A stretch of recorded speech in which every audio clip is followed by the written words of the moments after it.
பிஸ்மில்லாஹிர்ரஹ்மானிர்ரஹீம் அல்ஹம்துலில்லாஹி வகஃபா ஸலாத்து வஸ்ஸலாம் அலா இபாதிஹில்லதீன் வஸ்தஃபா ஹுசூஸன் அலா அஃதலிஹின் வ ஹக்கீமின் நபியின் முஹம்மதின் அல் அமீன் வ அலிஹி வஸஹ்பிஹி அஜ்மஈன் அம்மா பஅத்.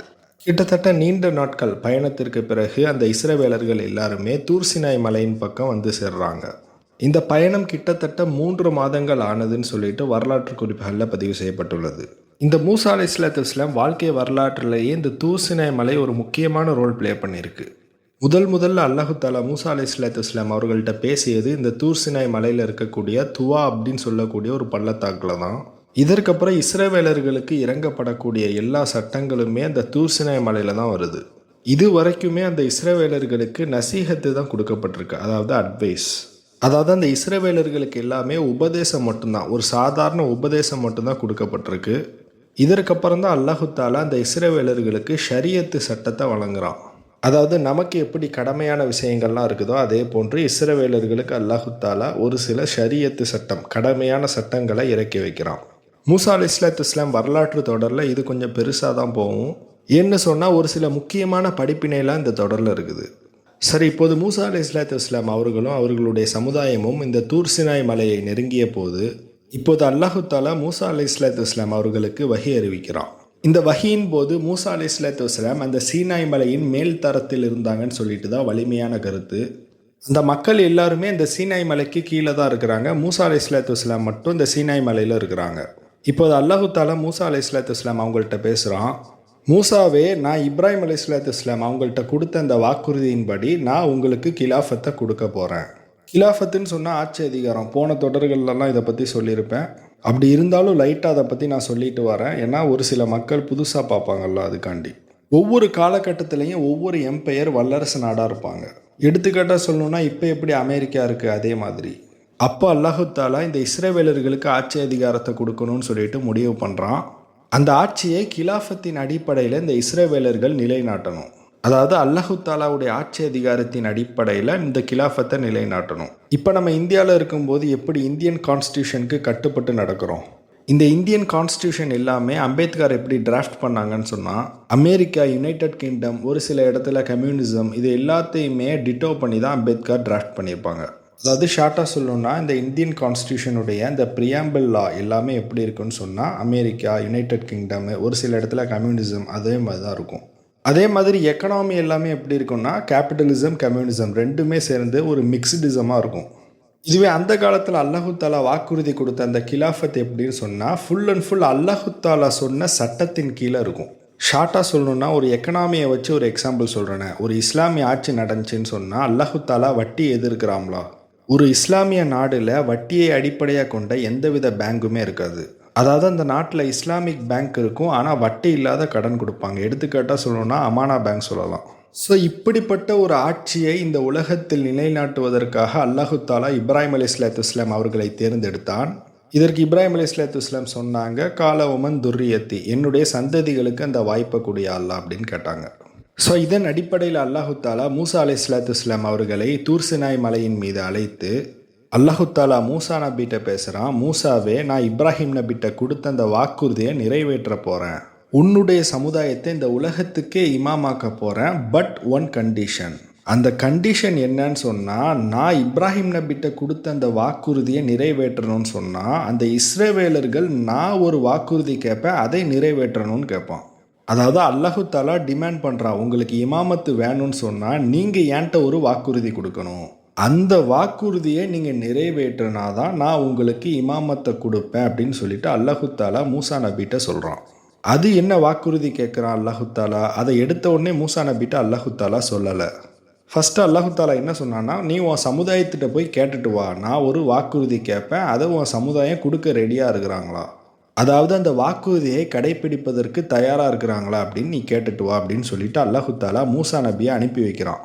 அந்த தூர் சினாய் மலையின் கீழே அந்த இஸ்ரவேலர்கள் இருக்கிறாங்க, மேலே மூசா நபி இருக்கிறாங்க. இந்த வரலாற்று தொடரை ரொம்ப கவனமாக கேளுங்க. ஏன்னு சொன்னால் இந்த இது உங்களுக்கு புரியலன்னு சொன்னால் உங்களுக்கு நபிகள் நாயகம் ஸல்லல்லாஹு அலைஹி வஸல்லம் அவர்களுடைய வாழ்க்கை வரலாறு கூட உங்களுக்கு புரியாது. நான் இது வரைக்கும் பேசின தொடர்கள், இதற்கப்புறம் பேச போகிற தொடர், அதில் ரொம்ப முக்கியமான தொடர்னு எடுத்துக்கிட்டால் அது இதுதான். ஸோ முடிஞ்ச அளவு நான் தெளிவாக எக்ஸ்பிளைன் பண்ணுறேன், நீங்களும் ரொம்ப கவனமாக கேளுங்க. குரானில் கூட இந்த வாக்குறுதியை பற்றி இஸ்ரவேலர்களுக்கு அல்லாஹு தாலா ஞாபகப்படுத்தி இருப்பான். இது 2வது அத்தியாயம் 40வது வசனத்தில் இருக்குது. யா பனி இஸ்ராயில் திக்ரு நிஅமதி அல்லத்தி அன்னம்து அலைக்கும் வஃபு பியஹதி ஊஃபி பியஹதிக்கும் ஃபையாய ஃபர்கபூன். அல்லாஹு தாலா குரானில் யூதர்களை பற்றி பேசும்போது முதல்ல இந்த வசனம் தான் இருக்கும். அல்லாஹு தாலா சொல்லுவான், இஸ்ரவேலர்களே, நான் உங்களுக்கு கொடுத்த அந்த அருட்கொடையெல்லாம் நீங்கள் நினைவு கூறுங்க. நீங்கள் என்கிட்ட எந்த வாக்குறுதி கொடுத்தீங்களோ அந்த வாக்குறுதியை நிறைவேற்றுங்க. அப்படி நிறைவேற்றினாதான் நான் உங்களுக்கு கொடுத்த வாக்குறுதியை நிறைவேற்றுவேன். அதாவது நீங்கள் உங்கள் வாக்குறுதியை நிறைவேற்றினா நான் உங்களுக்கு கொடுத்த அந்த வாக்குறுதியை நிறைவேற்றுவேன். எனவே ஃபையாய ஃபர்கபூன், நீங்கள் எனக்கு பயப்படுங்க, அஞ்சுங்க அப்படின்னு அல்லாஹு தாலா சொல்லியிருப்பான். இதில் அல்லாஹு தாலா யூதர்களுக்கு கொடுத்த வாக்குறுதி என்னது? கிலாஃபத், அதாவது ஆட்சி அதிகாரம். யூதர்கள் அல்லாஹு தாலாட்ட கொடுத்த வாக்குறுதி என்னது? அதுதான் இந்த தொடரில் பார்க்க போகிறோம். ஸோ இந்த வாக்குறுதியை இஸ்ரவேலர்கள் நிறைவேற்றுவாங்களான்னு கேட்டு தான் அல்லாஹு தாலா மூசா நபியை அனுப்பிச்சி வச்சுருப்பான். நீங்கள் போய் உங்கள் மக்கள்கிட்ட கேளுங்க, ஒரு சில வாக்குறுதிகளை நீங்கள் என்கிட்ட கொடுக்கணும். அந்த வாக்குறுதியை கொடுத்து நீங்கள் நிறைவேற்றுனீங்கன்னு சொன்னால் நிச்சயமாக நான் உங்களுக்கு ஆட்சி அதிகாரத்தை கொடுப்பேன், அதாவது என்னுடைய வாக்குறுதியை நிறைவேற்றுவேன் அப்படின்னு சொல்லிட்டு அல்லாஹு தாலா மூசா நபிகிட்ட சொல்லி அனுப்பி வைக்கிறான். இப்போது மூசா அலைஹிஸ்ஸலாத்து வஸ்ஸலாம் தூர் சினாய் மலையிலிருந்து கீழே இறங்கி வராங்க. வந்துட்டு அந்த இஸ்ரவேலர்களுக்கெல்லாம் ஒவ்வொரு அமீரை நிர்ணயம் செஞ்சுருப்பாங்கல்ல, அந்த அமீரை ஃபுல்லாக அழைக்கிறாங்க, அந்த தலைவர்களை ஃபுல்லாக அழைக்கிறாங்க. எல்லாரையுமே அழைச்சிட்டு மூசா அலைஹிஸ்ஸலாத்து வஸ்ஸலாம் அந்த அமீர், அந்த தலைவர்கள்ட்ட கேட்குறாங்க, இந்த மாதிரி அல்லாஹு தாலா இப்ராஹிம் அலைஹிஸ்ஸலாத்து வஸ்ஸலாம் அவர்கள்ட்ட கொடுத்த அந்த வாக்குறுதியின்படி அல்லாஹு தாலா உங்களை இமாமாக்க போகிறான். ஆனால் உங்களுக்கு அந்த இமாமத்தை கொடுக்கறதுக்கு முன்னாடி ஒரு கண்டிஷன் போட்டான். அந்த கண்டிஷன் என்னன்னு சொன்னால், அவன் உங்கள்கிட்ட ஒரு வாக்குறுதி கேட்பான். அந்த வாக்குறுதியை நீங்கள் நிறைவேற்றுனீங்கன்னு சொன்னால் நிச்சயமாக அல்லாஹு தாலா உங்களுக்கு இமாமத்தை, அதாவது ஆட்சி அதிகாரத்தை கொடுப்பான்னு சொல்லிட்டு மூசா அலைஹிஸ்ஸலாத்து வஸ்ஸலாம் அந்த தலைவர்கள்ட்ட கேட்குறாங்க. ஸோ மூசா அலைஹிஸ்ஸலாத்து வஸ்ஸலாம் அந்த தலைவர்கள்ட்ட கேட்குறாங்க, நீங்கள் உங்கள் சமுதாயத்திட்ட போய் நீங்கள் இதை சொல்லுங்கள், எல்லார்ட்டையும் கேளுங்க, அல்லாஹு தாலாவுடைய அந்த கட்டளை, அந்த வாக்குறுதியை நீங்கள் பின்பற்றுவீங்களா அப்படின்னு ஒவ்வொரு மக்கள்கிட்டையும் நீங்கள் கேளுங்க. எல்லா மக்களும் ஓகேன்னு சொன்ன உடனே நீங்கள் என்கிட்ட வந்து இன்ஃபார்ம் பண்ணுங்கன்னு சொல்லிட்டு மூசா அலைஹிஸ்ஸலாத்து வஸ்ஸலாம் அந்த தலைவர்கள்ட்ட சொல்கிறாங்க. இப்போ இந்த இஸ்ரவேலர்கள் சமுதாயத்தில் இருக்கக்கூடிய தலைவர்கள் எல்லாருமே தனக்கு கீழே இருக்கக்கூடிய மக்கள்கிட்ட போய் இதை சொல்கிறாங்க. அதாவது உங்களுக்கு இமாமத்து கிடைக்கணும்னு சொன்னால் நீங்கள் அல்லாஹு தாலாட்ட ஒரு வாக்குறுதி கொடுத்து அந்த வாக்குறுதியை பின்பற்ற வேண்டும், இதற்கு உங்களுக்கு முழுவதுமாக சம்மதமானு கேட்குறாங்க. இதற்கு அந்த ஒவ்வொரு தலைவர்களுக்கு கீழே இருக்கக்கூடிய மக்கள் எல்லாருமே சம்மதம் சொல்கிறாங்க. நாங்கள் நிச்சயமாக அல்லாஹு தாலாவுடைய வாக்குறுதியை பின்பற்றுவோம், நாங்கள் எந்த வாக்குறுதியை பின்பற்றணும்னு சொல்லிட்டு மூசா நபியை சொல்லுங்கன்னு சொல்லிட்டு அந்த தலைவர்கள்ட்ட அந்த மக்கள் சொல்கிறாங்க. இந்த சமயத்தில் தான் அந்த மக்கள் எல்லாருமே வாக்குறுதி கொடுக்குறாங்க, நாங்கள் அல்லாஹு தாலாவுடைய கட்டளையை பின்பற்றுவோம்னு சொல்லிட்டு. இப்போ இந்த செய்தியை அந்த தலைவர்கள் மூசா நபிகிட்ட சொன்ன உடனே மூசா அலைஹிஸ்ஸலாத்து வஸ்ஸலாம் அல்லாஹு தாலாட்ட கேட்குறாங்க, யா அல்லாஹ், என்னுடைய சமுதாய மக்கள் எல்லாருமே வாக்குறுதி கொடுத்துட்டாங்க, நாங்கள் எந்த வாக்குறுதியை நிறைவேற்றணும்னு சொல்லிட்டு நீ சொல்லு யா அல்லாஹ் அப்படின்னு கேட்குறாங்க. இப்போ அல்லாஹு தாலா ஒரு அஸ்பாபு மூலமாக, மேக்சிமம் அது ஜிப்ரீல் அலைஹிஸ்ஸலாத்து வஸ்ஸலாமாக தான் இருக்கும், அல்லாஹு தாலா தன்னுடைய அஸ்பாபு மூலமாக மூசா நபிக்கு கட்டளையிடுறான், மூசாவே, நீங்கள் மட்டும் சீனாய் மலையின் மீது வரணும், உங்களை தவிர மற்ற யாருமே சீனாய் மலையின் மீது நெருங்கக்கூடாது, அதாவது பக்கத்தில் வரவே கூடாது. ஆனால் அந்த மக்கள் எல்லாருமே அந்த மலையை அப்படி சுற்றி நிற்கணும். அதாவது நம்ம எப்படி காபாவை சுற்றி தவாபு செய்வோம், அதே மாதிரி அந்த மக்கள் எல்லாருமே தவாபு செய்யக்கூடாது, சுற்றி நிற்கணும். அந்த மக்கள் எல்லாருமே நல்ல உடல் சுத்தத்தோடு இருக்கணும், குறிப்பாக உங்களுடைய ஆடைகள் அனைத்துமே நல்ல சுத்தமாக இருக்கணும்னு சொல்கிறாங்க. இவை அனைத்துமே நீங்கள் 3 நாட்கள் கழித்து நீங்கள் பண்ணணும், அதாவது 3 நாட்கள் டைம் எடுத்துக்கோங்க அப்படின்னு சொல்லிட்டு அல்லாஹு தாலா கட்டளையிடுறான். இது எல்லாத்தை விடவும் ரொம்ப முக்கியமான விஷயம், அந்த இஸ்ரவேலர்கள் யாருமே அந்த மலையின் மீது, அந்த தூர் சினாய் மலையின் மீது நெருங்கக்கூடாது, அந்த மலையை தொட்டு கூட பார்க்கக்கூடாது அப்படின்னு அல்லாஹு தாலா கட்டளையிடுறான். ஸோ இதன் அடிப்படையில் அந்த மக்கள் எல்லாருமே 3 நாட்களுக்குள்ளே ப்ரிப்பேர் ஆகுறாங்க. இப்போ எல்லா பனி இஸ்ரவேலர்களும் குளிச்சுட்டு தன்னுடைய ஆடைகளை, சுத்தமான ஆடைகளை உடுத்தி அந்த தூர் சினாய் மலையை அப்படி எல்லாரும் சுற்றி நிற்கிறாங்க.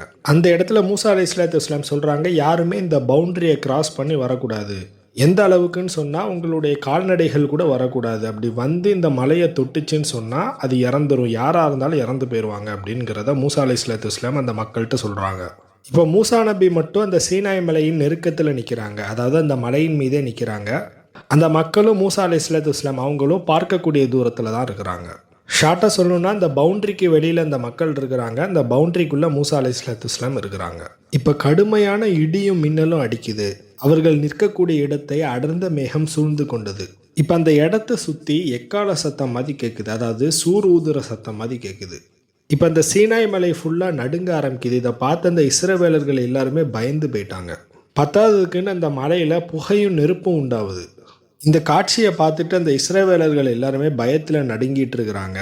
ஒரு சில பேர் மூசா அலைஹிஸ்ஸலாத்து வஸ்ஸலாம் அவங்கள்ட்ட சொல்கிறாங்க, மூசாவே எங்களுக்கு ரொம்ப பயமாக இருக்குது, நீங்கள் எந்த கட்டளையாக இருந்தாலும் நீங்கள் அல்லாஹு தாலாட்ட கேட்டுட்டு வந்து எங்கள்கிட்ட சொல்லுங்கள், எங்களால் இதை கேட்க முடியல, எங்களுக்கு ரொம்ப பயமாக இருக்குன்னு சொல்லிட்டு அந்த மக்கள் மூசா அலைஹிஸ்ஸலாத்து வஸ்ஸலாம் அவங்கள்ட்ட சொல்ல ஆரம்பித்தாங்க. எந்த அளவுக்கு சொன்னாங்கன்னா, இந்த சத்தத்தை நாங்கள் கேட்டுக்கிட்டே இருந்தோம்னு சொன்னால் நாங்கள் பயத்திலே இறந்து போயிடுவோம் அப்படின்லாம் சொன்னாங்க. இப்போ கொஞ்ச நேரம் கழித்து அந்த நிலையெல்லாம் மாறியது. இப்போ அல்லாஹு தாலா மூசா அலைஹிஸ்ஸலாத்து வஸ்ஸலாம் அவங்கள்ட்ட சொல்கிறான், நீங்கள் எல்லாரும் இந்த மலையின் மீது ஏறி வாங்க. அதாவது உங்களுக்கு கொடுக்கப்பட்ட நேரம் முடிஞ்சிருச்சு. அதாவது இந்த மலையை நீங்கள் நெருங்கக்கூடாதுன்னு சொல்லியிருந்தாங்களா, அது முடிஞ்சிருச்சு. இப்போ நீங்கள் அந்த மலையின் மீது நெருங்கலாம், நீங்கள் எல்லாரும் மலையின் மீது ஏறி வரலாம் அப்படின்னு சொல்லிட்டு அல்லாஹு தாலா கட்டளையிடுறான். இப்போது மூசா அலைஹிஸ்ஸலாத்து வஸ்ஸலாம் அல்லாஹு தாலாட்ட சொல்கிறாங்க, இந்த சத்தத்தை கேட்ட பிறகு கண்டிப்பாக இஸ்ரவேலர்கள் இந்த மலையின் மீது ஏறி வரமாட்டாங்க. ஏன்னு சொன்னால் ஏற்கனவே அவங்க எல்லாரும் ரொம்ப பயந்து போயிருக்கிறாங்க அப்படின்னு சொன்னாங்க. இப்போ மூசா அலைஹிஸ்ஸலாத்து வஸ்ஸலாம் அந்த மக்கள்கிட்ட போய் கேட்குறாங்க, நீங்கள் இந்த மலையின் மீது ஏறி வரீங்களா அப்படின்னு கேட்குறாங்க. அதற்கு அந்த மக்கள் முடியாதுன்னு சொல்லிட்டாங்க. எதனாலன்னு சொன்னால் ஏற்கனவே சொன்ன மாதிரி தான், அந்த மக்கள் எல்லாருமே இந்த சத்தத்தை கேட்டால் செத்து போயிடுவோன்னு நினச்சாங்க. இப்போ ஒரு சில நல்லடியார்கள் 70 பேர் அவங்க மூசா அலைஹிஸ்ஸலாத்து வஸ்ஸலாம் அவங்களோடு சேர்ந்து அந்த மலையின் மீது ஏறி போகிறாங்க. அந்த கூட்டத்தில் இஷா பின் நூன் அலைஹிஸ்ஸலாத்து வஸ்ஸலாம், அவங்க ஹாரூன் அலைஹிஸ்ஸலாத்து வஸ்ஸலாம், இவங்க எல்லாருமே இருக்கிறாங்க.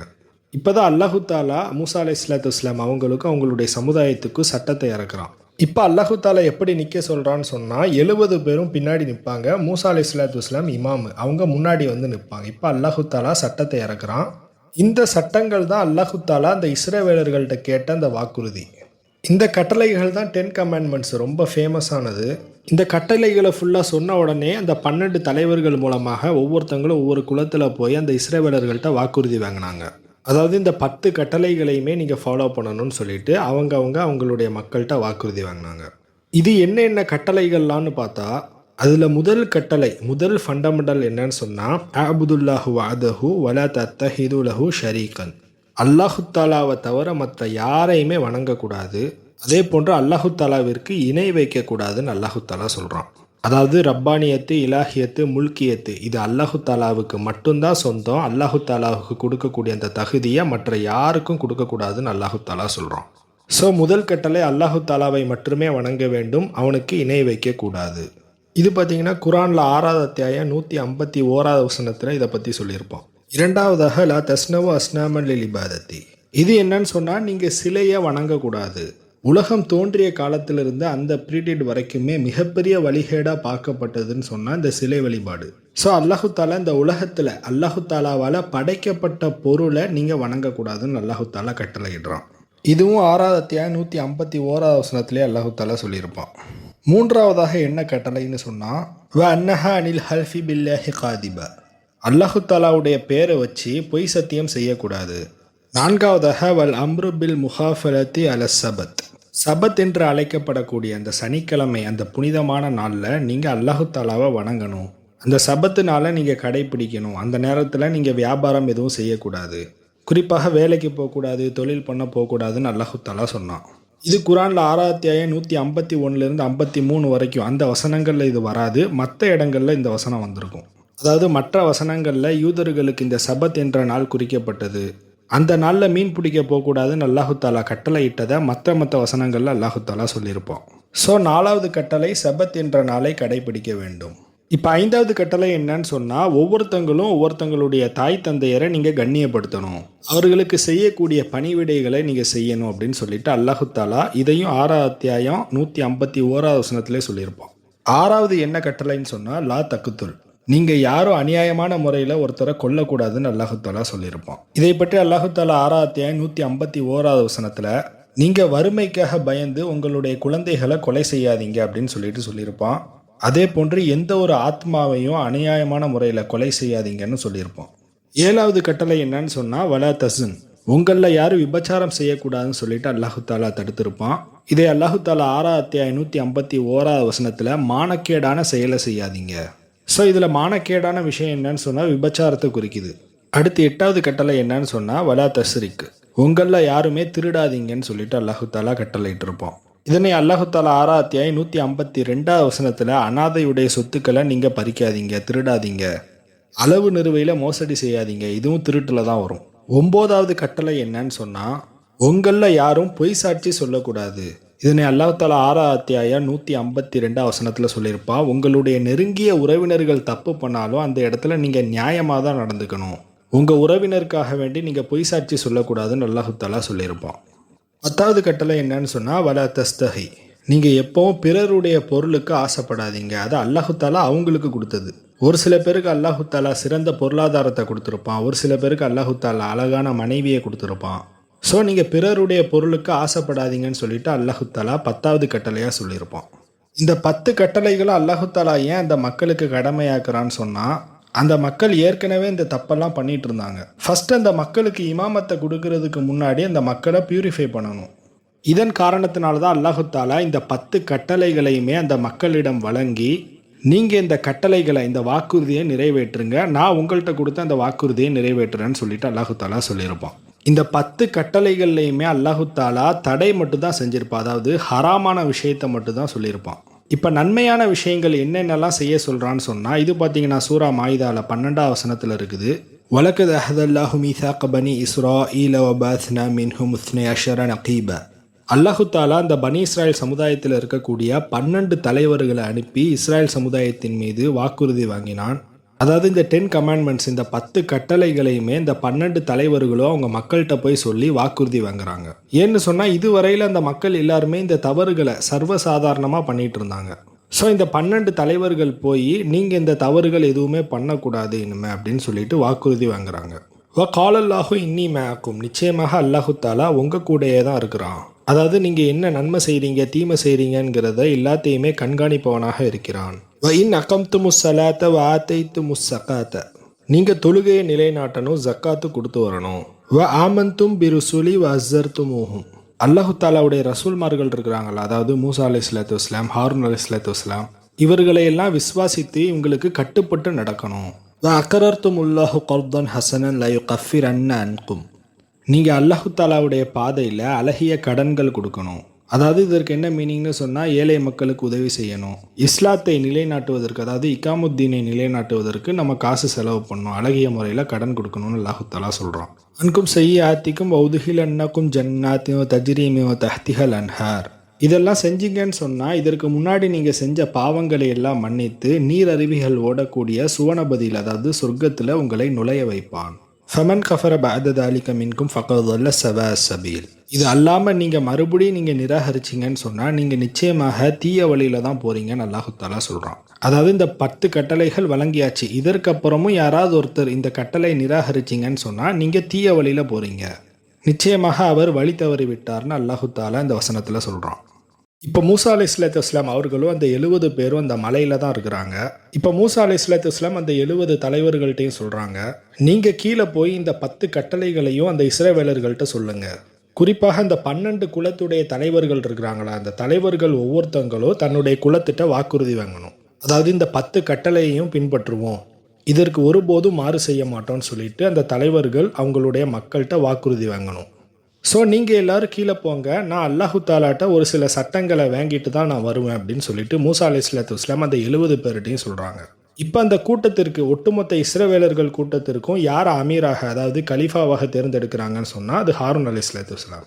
மூசா அலைஹிஸ்ஸலாத்து வஸ்ஸலாம் மேலே மலையில் ரொம்ப நாள் இருக்க போகிறாங்கல்ல, கீழே அந்த மக்களை வழி நடத்துவதற்கு ஒரு தலைவர் வேணும். அந்த தலைவராக மூசா அலைஹிஸ்ஸலாத்து வஸ்ஸலாம் ஹாரூன் அலைஹிஸ்ஸலாத்து வஸ்ஸலாம் அவங்கள நிர்ணயிக்கிறாங்க. இப்போ ஒரே சமயத்தில் 2 நிகழ்வுகள் நடந்திருக்கும். அதில் ஒன்று, மூசா அலைஹிஸ்ஸலாத்து வஸ்ஸலாம் சீனாய் மலையில் 30 நாள் + 10 நாள், அதாவது 40 நாள் இருந்தது ஒரு சம்பவம். அப்போ அவங்க அல்லாஹு தாலாவோடு என்னெல்லாம் பேசினாங்க, அல்லாஹு தாலா என்னென்ன சட்டங்களை எல்லாம் இறக்கி வச்சான், இவை அனைத்துமே ஒரு நிகழ்வு. இன்னொரு நிகழ்வு என்னன்னு சொன்னால், கீழே ஹாரூன் அலைஹிஸ்ஸலாத்து வஸ்ஸலாம் அவங்களுடைய தலைமையில் இஸ்ரவேலர்கள் என்னெல்லாம் பண்ணாங்க அப்படிங்கிறது இன்னொரு நிகழ்வு. 2 நிகழ்வுமே ஒரே சமயத்தில் தான் நடந்திருக்கும். இதில் ஃபஸ்ட்டு மூசா அலைஹிஸ்ஸலாத்து வஸ்ஸலாம் சீனாய் மலையில் என்னென்னலாம் பண்ணாங்க, அல்லாஹு தாலாவோடு எப்படியெல்லாம் பேசினாங்க அப்படிங்கிற சம்பவத்தை ஃபஸ்ட்டு பார்க்கலாம். சூரா தாஹா 83வது வசனம், ஒமா அஜலக கௌமிக யா மூசா. அந்த இடத்துல 70 பேர் எல்லாரும் கிளம்பிட்டாங்க, மூசா அலைஹிஸ்ஸலாத்து வஸ்ஸலாம் மட்டும்தான் இருக்கிறாங்க. இப்போ மூசா அலைஹிஸ்ஸலாத்து வஸ்ஸலாம் அல்லாஹு தாலாவுடைய சந்நிதிக்கு போகிறாங்க. இப்போ போன உடனே அல்லாஹு தாலா மூசா அலைஹிஸ்ஸலாத்து வஸ்ஸலாம் அவங்கள்ட்ட கேட்குறா, ஒமா அஜலக கௌமிக யா மூசா, மூசாவே உன்னுடைய சமுதாயத்தை விட்டு விட்டு நீங்கள் இங்கே வந்திருக்கிறீங்களே எதற்காக அப்படின்னு கேட்குறான். காலஹும் உலாஇ அல அசரி வ அஜில்து இலைக்க ரப்பி லிதர்தா. மூசா அலைஹிஸ்ஸலாத்து வஸ்ஸலாம் பதில் சொல்கிறாங்க, என்னுடைய சமுதாயமும் என்னுடைய அடிச்சுவற்றை பின்பற்றி தான் வந்துக்கிட்டு இருக்கிறாங்க, அதாவது இதுவரையில் மூசா அலைஹிஸ்ஸலாத்து வஸ்ஸலாம் அவங்களுடைய சொன்னபடி கேட்டுதானே பின்பற்றி வந்துட்டு இருக்கிறாங்க, அதை சொல்கிறாங்க.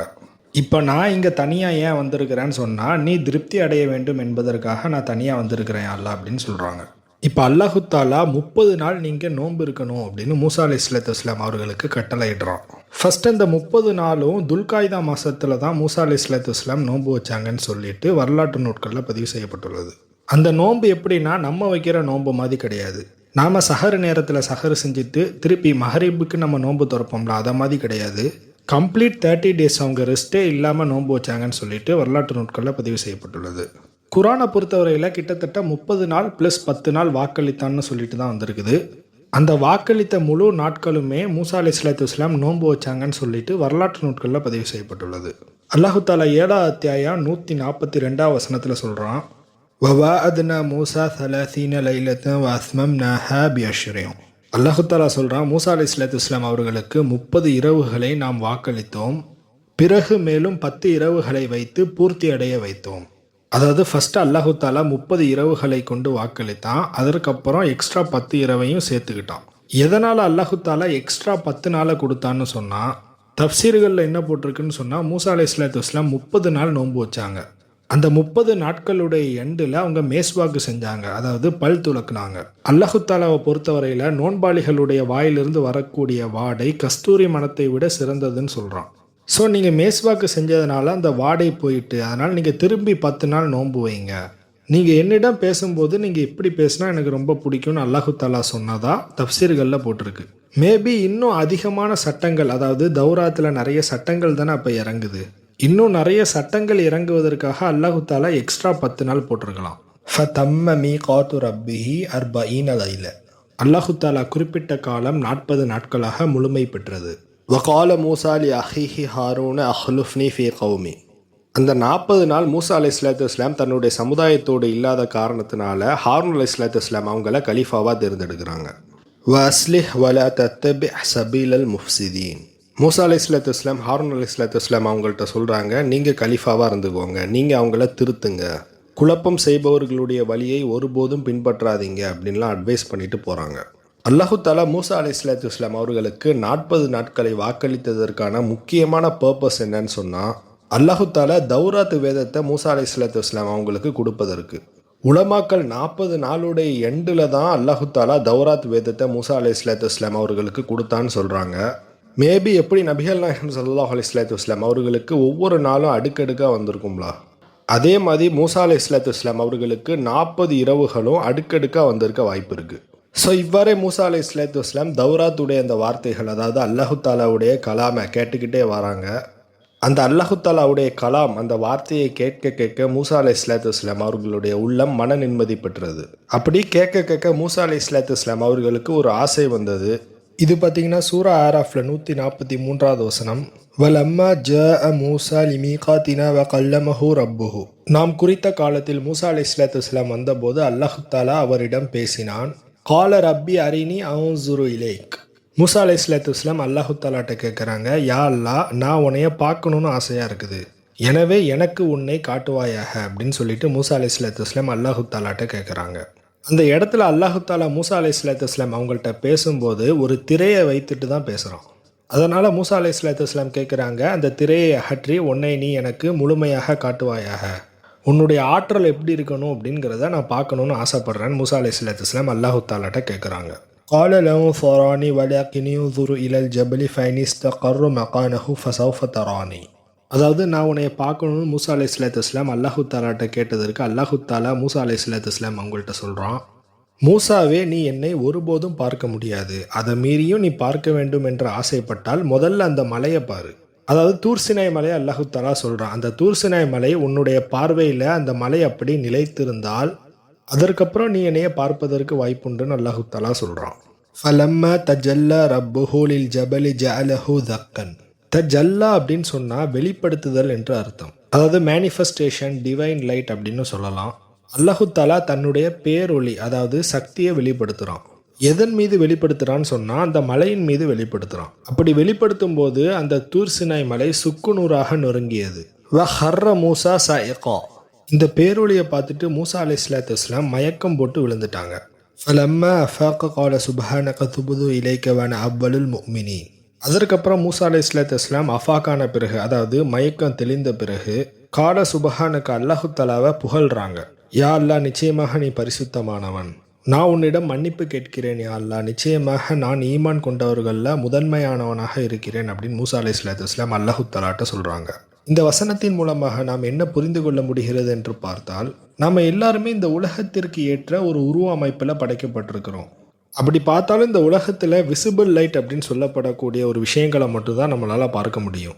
மற்ற விஷயங்கள், அதாவது இந்த உலகத்தில் நம்ம முன்னாடி போய்கொண்டு இருக்கக்கூடிய விஷயங்களை கூட பார்க்க முடியாது. எடுத்துக்காட்டாக சொன்னோன்னா radio waves, microwaves, infrared, ultra violet, X-ray, gamma ray இதெல்லாம் நம்ம படிச்சிருப்போம்ல.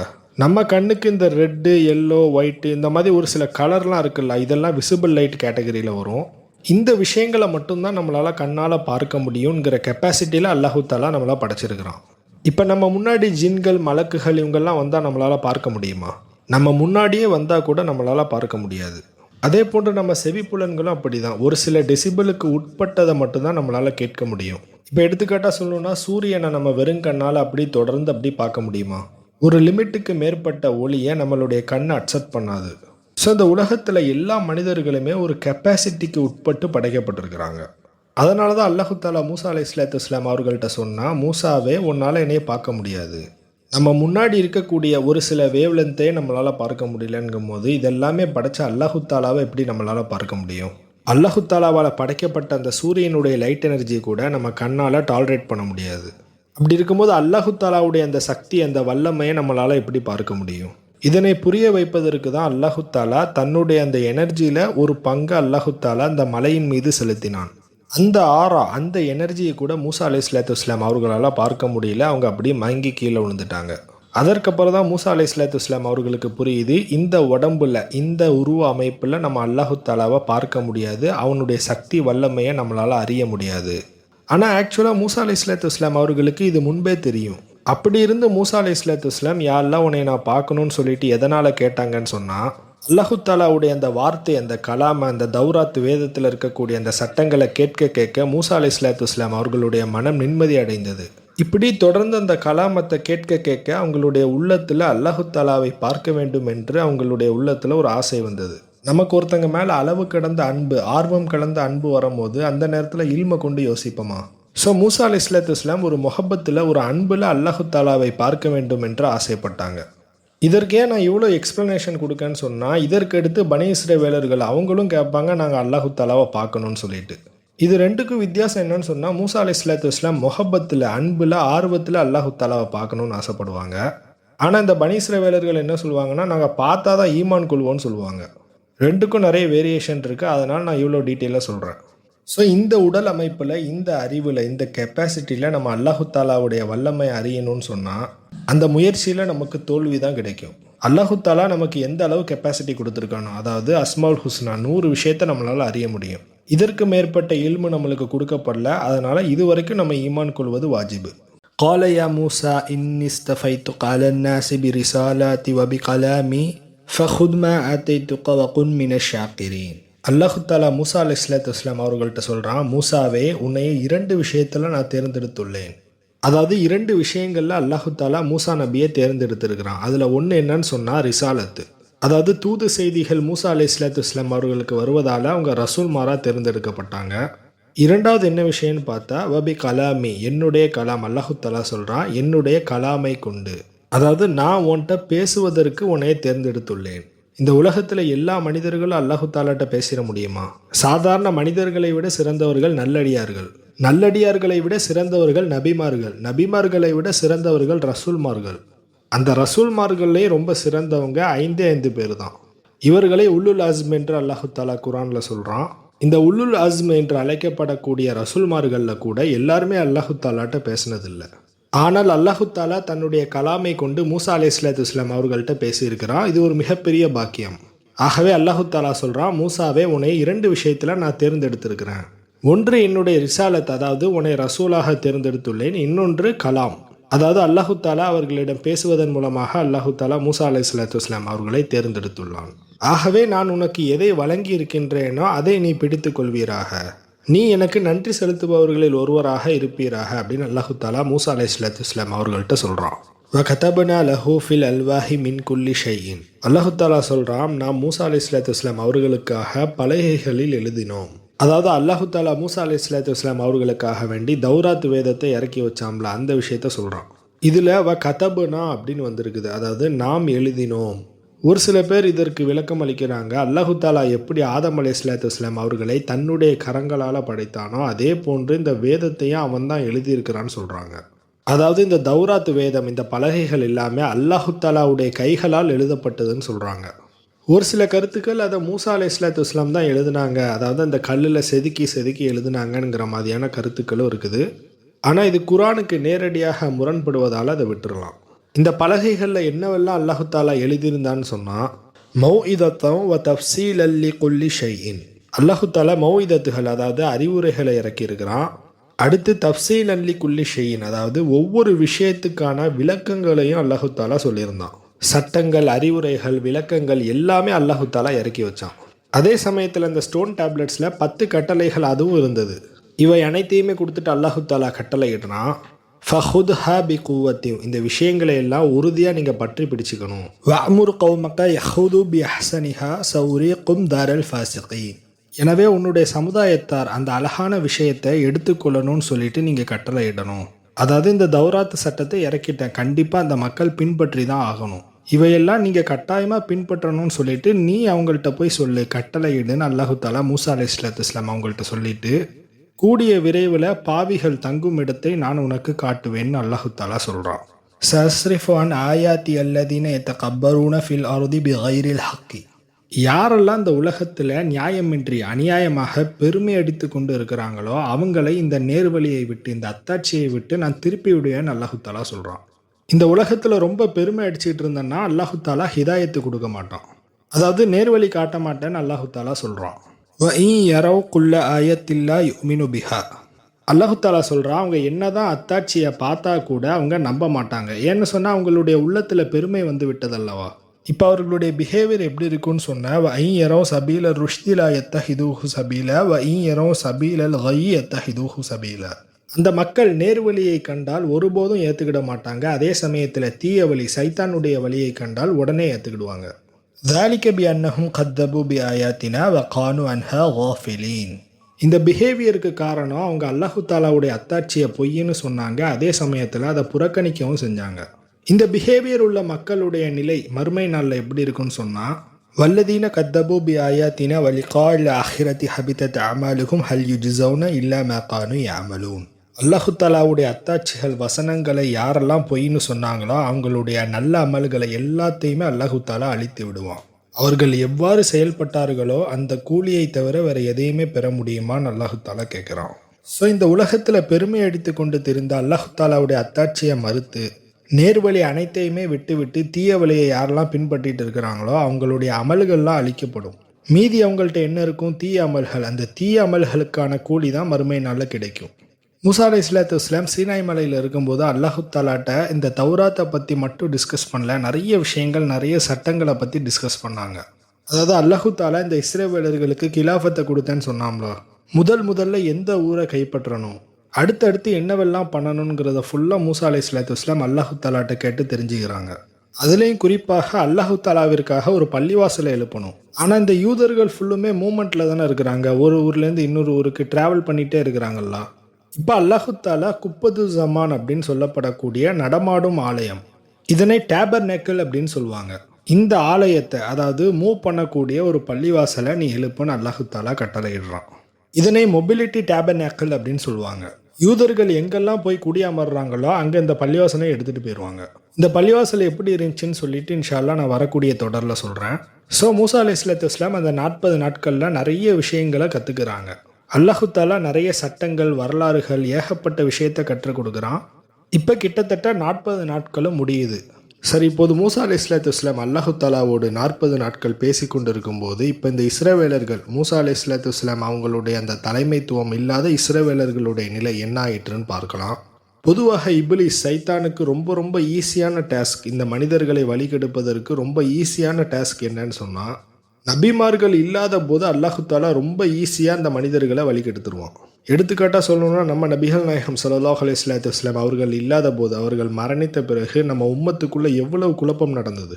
ஸோ மூசா அலைஹிஸ்ஸலாம் 40 நாட்களாக இஸ்ரவேலர்களை பிரிந்து அல்லாஹு தாலாவோடு பேசி கொண்டிருந்தாங்க. இப்லீஸுக்கு நம்ம மேலே அதிகமான கோபம் வந்ததற்கு முக்கியமான காரணமே அல்லாஹு தாலா அந்த இப்லீஸை விட்டுட்டு நமக்கு இமாமத்தை கொடுத்தது. அதாவது இப்லீஸிடம் இருந்து அந்த இமாமத்தை வாங்கி ஆதம் அலைஹிஸ்ஸலாம் அவர்களுக்கு கொடுத்தது தான் இப்லீஸுக்கு ரொம்ப பொறாமையாக இருந்தது.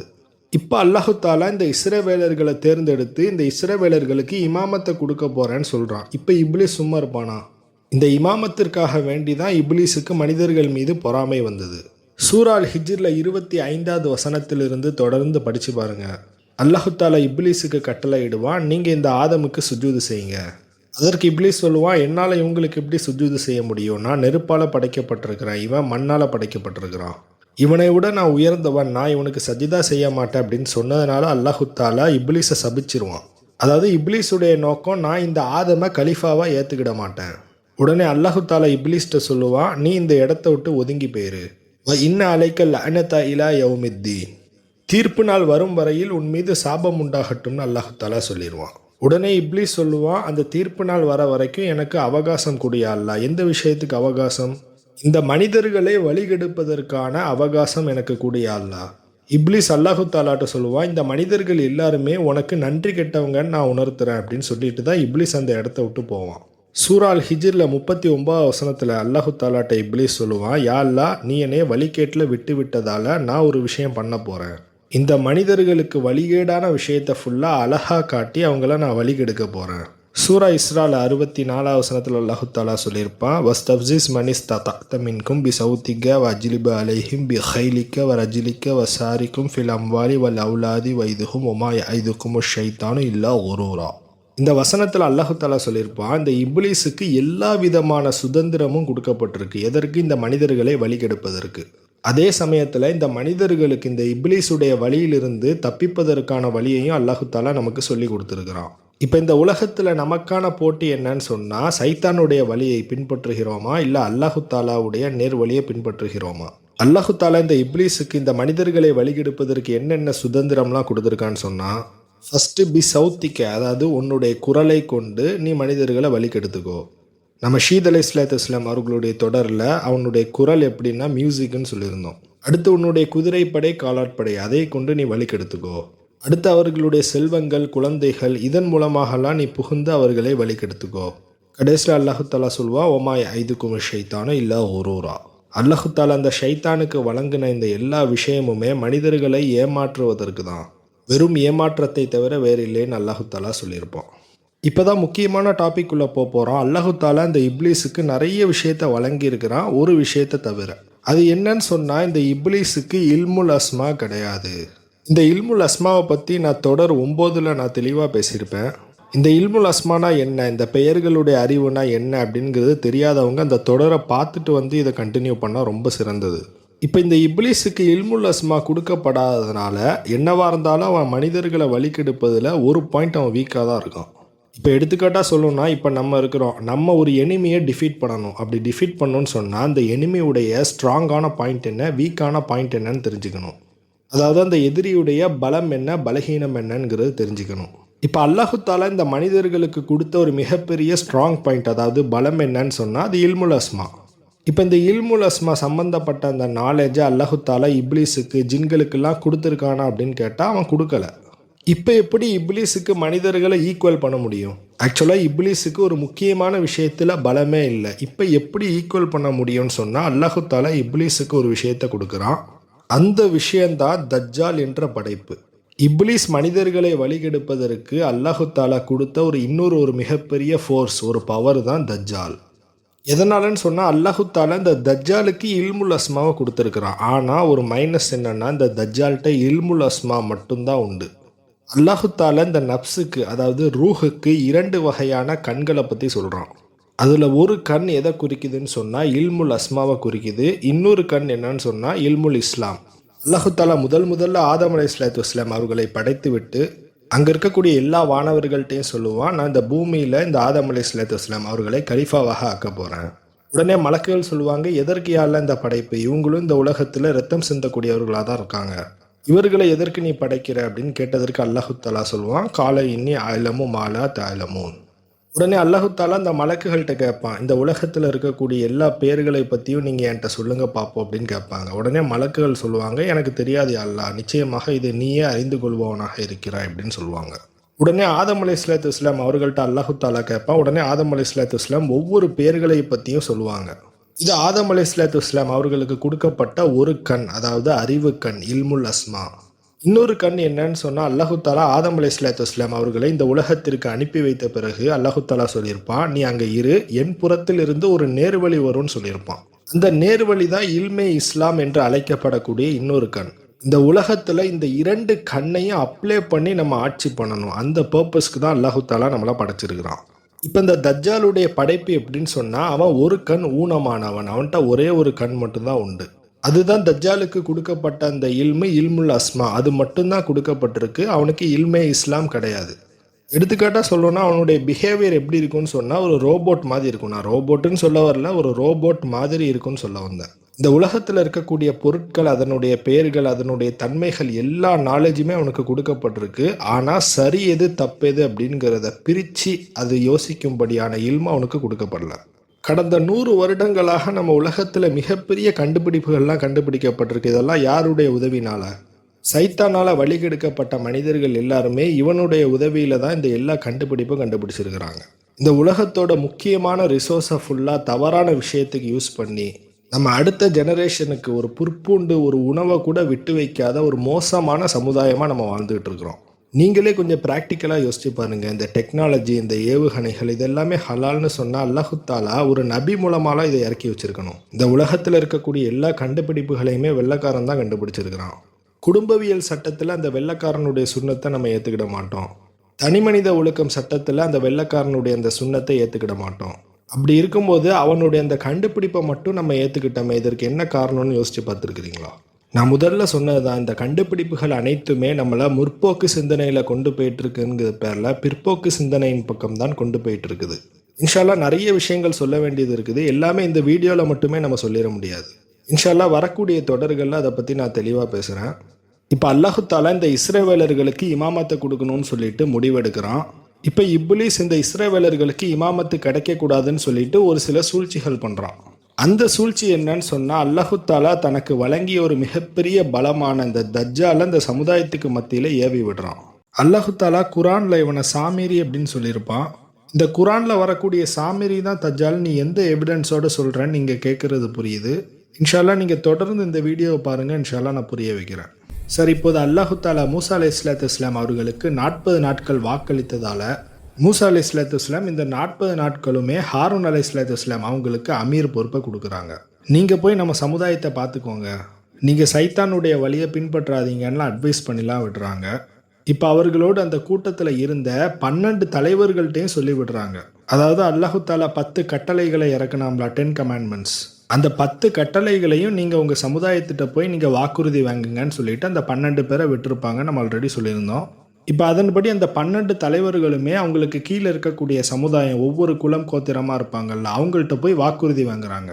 நீங்கள் அல்லாஹு தாலாவை தவிர மற்ற யாரையும் வணங்கக்கூடாது, சிலைகளை உண்டு பண்ணக்கூடாது, பொய் சத்தியம் செய்யக்கூடாது, சபத் என்ற நாளை கடைபிடிக்கணும், உங்களுடைய தாய் தந்தையருக்கு மரியாதை கொடுக்கணும், கொலை செய்யக்கூடாது, விபச்சாரம் செய்யக்கூடாது, திருடக்கூடாது, பொய் சாட்சி சொல்லக்கூடாது, உங்களுடைய நண்பர்களுக்கு கொடுக்கப்பட்ட அந்த அருட்கொடையை பார்த்து பொறாமைப்படக்கூடாது. இவை அனைத்தையுமே வாக்குறுதி வாங்குறாங்க.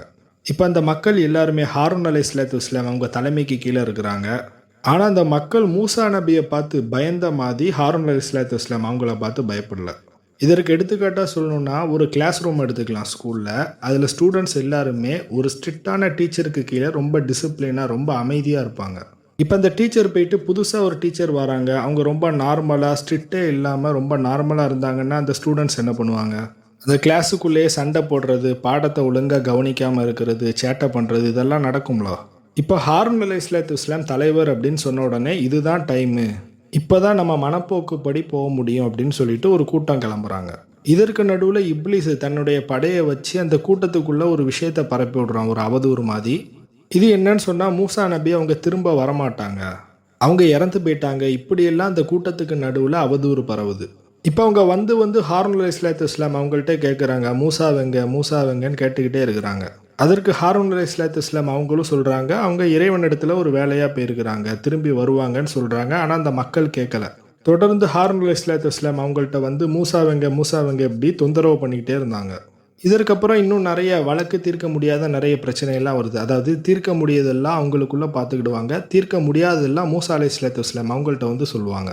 உடனே மூசா அலைஹிஸ்ஸலாத்து வஸ்ஸலாம் அதற்கான சரியான தீர்ப்பை சொல்லுவாங்க. இப்படி தான் போயிட்டு இருந்துச்சு. இப்போ மூசா அலைஹிஸ்ஸலாத்து வஸ்ஸலாம் போன பிறகு எல்லாரும் ஹாரூன் அலைஹிஸ்ஸலாத்து வஸ்ஸலாம் அவங்கள்ட்ட வந்து கேட்குறாங்க. ஆனால் ஹாரூன் அலைஹிஸ்ஸலாத்து வஸ்ஸலாம் சரியான முடிவு சொன்ன பிறகு கூட அந்த மக்கள் திருப்தி அடையலை. ஷார்ட்டாக சொல்லணும்னா மூசா அலைஹிஸ்ஸலாத்து வஸ்ஸலாம் அவங்களுக்கு பயந்து கட்டுப்பட்டு நடக்கிற மாதிரி ஹாரூன் அலைஹிஸ்ஸலாத்து வஸ்ஸலாம் அவங்களுக்கு அந்த மக்கள் கட்டுப்பட்டு நடக்கலை. தொடர்ந்து சண்டைகளும் குழப்பங்களும் அந்த மக்களுக்குள்ளே ஏற்பட்டது. அந்த கூட்டத்தில் காரூன் என்பவனும் இருந்தால், அவனுக்கும் ஹாரூன் அலைஹிஸ்ஸலாத்து வஸ்ஸலாம் அவங்கள பார்த்து பொறாமன்னு நம்ம ஆல்ரெடி சொல்லியிருந்தோம். இப்படி அந்த இஸ்ரவேலர்களில் ஒரு மிகப்பெரிய கூட்டம் அவங்க தனியாக பிரிஞ்சு போயிட்டாங்க. அதாவது தலைமைக்கு கட்டுப்படாமல் தனியாயிட்டாங்க. இந்த கூட்டம் யாருன்னு சொன்னால் ஆல்ரெடி நம்ம சொல்லியிருந்தோம்ல, மூசா அலைஹிஸ்ஸலாத்து வஸ்ஸலாம் அவங்க அந்த ஊரை கடந்து வரும்போது ஒரு கூட்டம் காளை கன்றை வணங்கிட்டு இருந்தாங்க. அதனை பார்த்துட்டு இதே மாதிரி எங்களுக்கு ஒரு காளை கன்று சிலையை செஞ்சு கொடு அப்படின்னு மூசா அலைஹிஸ்ஸலாத்து வஸ்ஸலாம் அவங்கள்ட்ட கேட்டிருப்பாங்க. உடனே மூசா அலைஹிஸ்ஸலாத்து வஸ்ஸலாம் அவங்களும் கேட்ட அந்த மக்களை வார்ன் பண்ணியிருப்பாங்க, இது மிகப்பெரிய தவறு, அல்லாஹு தாலா நம்மளுக்கு எவ்வளோ பெரிய அருட்கொடையை கொடுத்துருக்குறான், நீங்கள் எப்படி புத்தி இல்லாமல் இந்த விஷயத்த கேட்குறீங்க அப்படின்னு சொல்லிட்டு மூசா அலைஹிஸ்ஸலாத்து வஸ்ஸலாம் அந்த மக்களை திட்டியிருப்பாங்க. இப்போ அந்த மக்கள், அந்த கூட்டம் தான் இந்த கூட்டத்தை விட்டு, இந்த தலைமையை விட்டு அப்படி பிரிஞ்சு போய், இனிமே மூசா அலைஹிஸ்ஸலாத்து வஸ்ஸலாம் அவங்கெல்லாம் வரமாட்டாங்க, இனிமே நமக்கான முடிவை நாமளே எடுத்துப்போம், நாம் எகிப்தில் எந்த கொள்கையில் இருந்தோமோ, அதாவது எந்த வழிபாடு எந்த வழிகேடில் இருந்தோமோ அதுக்கே நம்ம திரும்பி போயிடலாம் அப்படின்னு சொல்லிட்டு அந்த மக்கள் முடிவெடுத்தாங்க. எந்த சமுதாயம் தலைமைக்கு கட்டுப்படாமல் தனியாக பிரிஞ்சு போகிறாங்களோ அவங்கள தான் சைத்தான் வழிகெடுப்பது ரொம்ப ஈஸி. ஃபஸ்ட்டு அந்த மக்கள் எந்தவித தவறுமே பண்ணலை. அவங்க செய்த தவறு ஒன்றே ஒன்று தான், தலைமைக்கு கீழே இல்லை. இப்போது தான் இப்லீஸ் தன்னுடைய படையை அந்த கூட்டத்துக்குள்ளே இறக்குறான். ஃபஸ்ட்டு அந்த மக்கள் மத்தியில் என்ன சொன்னான்னு சொன்னால், நீங்கள் எகிப்திலேருந்து வரும்போது கிப்தி சமுதாயத்திட்ட நிறைய நகைகள் எல்லாம் வாங்கிட்டு வந்தீங்க, இந்த எல்லா தங்க நகையுமே நீங்கள் திருப்பி கொடுத்துருவோன்னு சொல்லிட்டு தானே வாங்கிட்டு வந்தீங்க, இப்போ இது எல்லாமே உங்கள்கிட்ட தானே இருக்குது, இப்போ உங்கள்கிட்ட இருக்கக்கூடிய எல்லா தங்க நகைகளுமே ஹராமானது, நிச்சயமாக இதற்காக வேண்டி அல்லாஹு தாலா உங்களுக்கு தண்டனை கொடுக்க போகிறான்னு சொல்லிட்டு அந்த கூட்டத்துக்குள்ளே இப்படி ஒரு பொய்யை பரப்பி விடுறான். ஏற்கனவே அந்த மக்கள் சினாய் மலையில் பார்த்த அந்த விஷயத்தை பார்த்து பயந்து போயிருக்கிறாங்க. இப்போ இப்படி வர அவங்க சொல்கிறாங்களே அப்படின்னு சொல்லிட்டு அந்த மக்கள் எல்லாருமே பயப்பட ஆரம்பித்தாங்க. இப்போ என்ன செய்வது அப்படிங்கிற கில்ட்லேயே அந்த மக்கள்லாம் இருக்கிறாங்க. இப்போ தான் சாமரி அந்த சமுதாய மக்கள்கிட்ட வாரான். வந்துட்டு இதற்கு ஒரு சொல்யூஷன் நான் சொல்லட்டுமா, நான் ஒரு மிகப்பெரிய நெருப்பு குளத்தை ஏற்படுத்துகிறேன், உங்களுடைய நகைகள் அந்த தங்க நகைகள் எல்லாத்தையுமே அது உள்ளே போட்டுருங்க அப்படின்னு சொல்கிறான். இப்போ அங்கே இருக்கக்கூடிய மக்கள் எல்லாருமே எகிப்திலிருந்து எடுத்துகிட்டு வந்த எல்லா தங்க நகைகளையுமே இந்த நெருப்பு குளத்தில் போடுறாங்க. இப்போ அந்த கோல்டு எல்லாமே கம்ப்ளீட்டாக மெல்ட் ஆகுது. இப்போ அந்த மெல்ட்டான கோல்டு எல்லாத்தையுமே இந்த ஹாலோ ஷேப்பில் இருக்கக்கூடிய ஒரு அச்சில் அப்படி ஊற்றுறான். இது எப்படின்னா ஒரு காளை கன்றுடைய ஷேப்பில் இருக்கக்கூடிய அச்சு, ஹாலோ சிலிண்டர். இப்போ அந்த அச்சை அப்படி பிரித்து எடுத்து ஃபுல்லாக மோல்டு பண்ணுறான். அது பார்ப்பதற்கு அப்படி ஒரு காளை கன்று சிலை மாதிரி இருந்தது. இப்போ அந்த மக்கள் அந்த சிலையை பார்த்து பெருசாக இம்ப்ரெஸ் ஆகலை. ஏன்னு சொன்னால் ஏற்கனவே அது எகிப்தில் இந்த இது இருந்தது. அது மட்டும் இல்லாமல் மூசா அலைஹிஸ்ஸலாத்து வஸ்ஸலாம் இது வழிகேடுன்னு ஆல்ரெடி சொல்லிட்டாங்க. இப்போது தான் சாமிரி, அதாவது தஜ்ஜால், தனக்கு கொடுக்கப்பட்ட இல்முல் அஸ்மாவை யூஸ் பண்ணி அந்த மக்களை வழிகெடுக்கிறான். இது எப்படின்னு சொன்னால், ஒரு ஸ்பீக்கர் எடுத்துக்கிடுவோமே, ஒரு ஸ்பீக்கரில் அவுட்புட் சவுண்டை வெளியில் டெலிவர் பண்ணுறதுக்கு ஒரு முக்கியமான ரோல் ப்ளே பண்ணுறது என்னன்னு சொன்னால் கிளாஸ் ஃபைபர். அது பார்க்குறதுக்கு கோன் ஷேப்பில் இருக்கும். இது எதால் உருவாக்கப்பட்டிருக்குன்னு சொன்னால், நம்ம சாண்டில் சாயிலில் கிடைக்கக்கூடிய சிலிக்கா, SiO2 அப்படின்னு சொல்லுவாங்க, சிலிக்கா டை ஆக்சைடு. இந்த கோன் ஷேப்பில் இருக்கக்கூடிய கிளாஸ் ஃபைபர் எல்லாமே சிலிக்கா பேஸ்டு மெட்டீரியல் தான். அவுட்புட் சவுண்டை வெளியில் டெலிவர் பண்ணுறதுக்கு ஒரு முக்கியமான வைட்டல் ரோல் ப்ளே பண்ணுறது இந்த மெட்டீரியல் தான். அதாவது ஆம்ப்ளிஃபையர்லேருந்து எலக்ட்ரிக்கல் ஆடியோ சிக்னல் வரும். அது ஸ்ட்ரெயிட்டாக வாய்ஸ் காயில், அதாவது காப்பர் ஒயர் காயிலுக்கு போகும். அந்த வாய்ஸ் காயிலில் கரண்ட் பாஸ் ஆகும்போது டெம்பரவரி மேக்னெட்டிக் ஃபீல்டு உருவாகும். இந்த டெம்பரவரி மேக்னெட்டிக் ஃபீல்டு பெர்மனன்ட் மேக்னெட்டோட இன்ட்ராக்ஷன் ஆகும்போது அந்த வாய்ஸ் காயில், அந்த copper coil forward backward move ஆகிட்டே இருக்கும். இப்போ இந்த வாய்ஸ் காயில் அந்த கிளாஸ் ஃபைபர் கோனில் அப்படியே ஒட்டி இருப்பதால தான் அந்த காயில் எப்போம்லாம் மூவ் ஆகுதோ அப்போம்லாம் இந்த கோனும், அதாவது இந்த கிளாஸ் ஃபைபர் கோனும் ஃபார்வேர்டு பேக்வேர்டு மூவ் ஆகிட்டே இருக்கும்.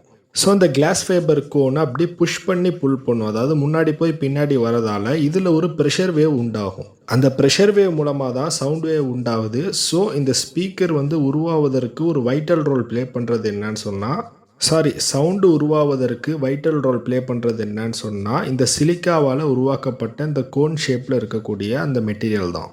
சரி, இப்போ இந்த சிலிக்காவை எங்கேருந்து எடுப்பாங்க? அது வேறு எங்கேருந்தும் கிடையாது. கீழே உள்ள அந்த மண் இருக்குல்ல, அந்த மண்ணில் ஒயிட் கலரில் ஒரு பார்ட்டிக்கல் இருக்கும்.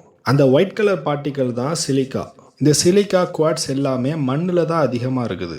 குறிப்பாக கடற்கரையில் இருக்கக்கூடிய மண்ணில் தான் இது அதிகமாக இருக்கும். இப்போ உங்களுக்கு ஒரு சந்தேகம் வரும், இந்த ஸ்பீக்கரில் இந்த சிலிக்காக்கு பதிலாக வேறு ஏதாவது ஒரு மெட்டீரியலை யூஸ் பண்ணலாமே அப்படின்னு பார்த்தா, இந்த மெட்டீரியலில் தான் வெயிட் ரேஷியோ கம்மியாக இருந்து ஸ்டிஃப்னஸ் அதிகமாக இருக்கும்.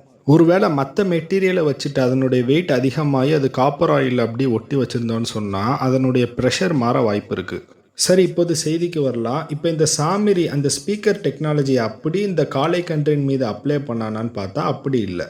இப்போ நம்ம ஸ்மார்ட் ஃபோனு, ஏஐ இதெல்லாம் யூஸ் பண்ணுறோம். ஆனால் இது ஆரம்பத்தில் அப்படியே இருந்தது. ஃபஸ்ட்டு கால்குலேட்டர்லேருந்து தானே இது பரிணாம வளர்ச்சி அடைஞ்சிருக்கு. ஃபஸ்ட்டு இந்த சாமிரி என்ன பண்ணுறான்னு சொன்னால், இந்த சிலிக்கா, இந்த மண்ணிலிருந்து கிடைக்கக்கூடிய சிலிக்காவால் ஒரு மெட்டீரியல் பண்ணால் இதனுடைய வைப்ரேஷன் மூலமாக அதில் உள்ள ப்ரெஷர் வேவை சவுண்டு வேவாக மாற்ற முடியுங்கிறத ஃபஸ்ட்டு அவன் புரிஞ்சுக்கிறான். இப்போ அந்த மண்ணில் இருந்து அந்த சிலிக்காவை எக்ஸ்ட்ராக்ட் பண்ணி அந்த மெட்டீரியல் அப்படியே அந்த காளை கன்றுடைய வாய்க்குள்ளே அப்படியே அப்ளை பண்ணுறான். இதுதான் கிட்டத்தட்ட குரானில் சூரா தாஹால 96வது வசனத்தில் வந்திருக்கும்.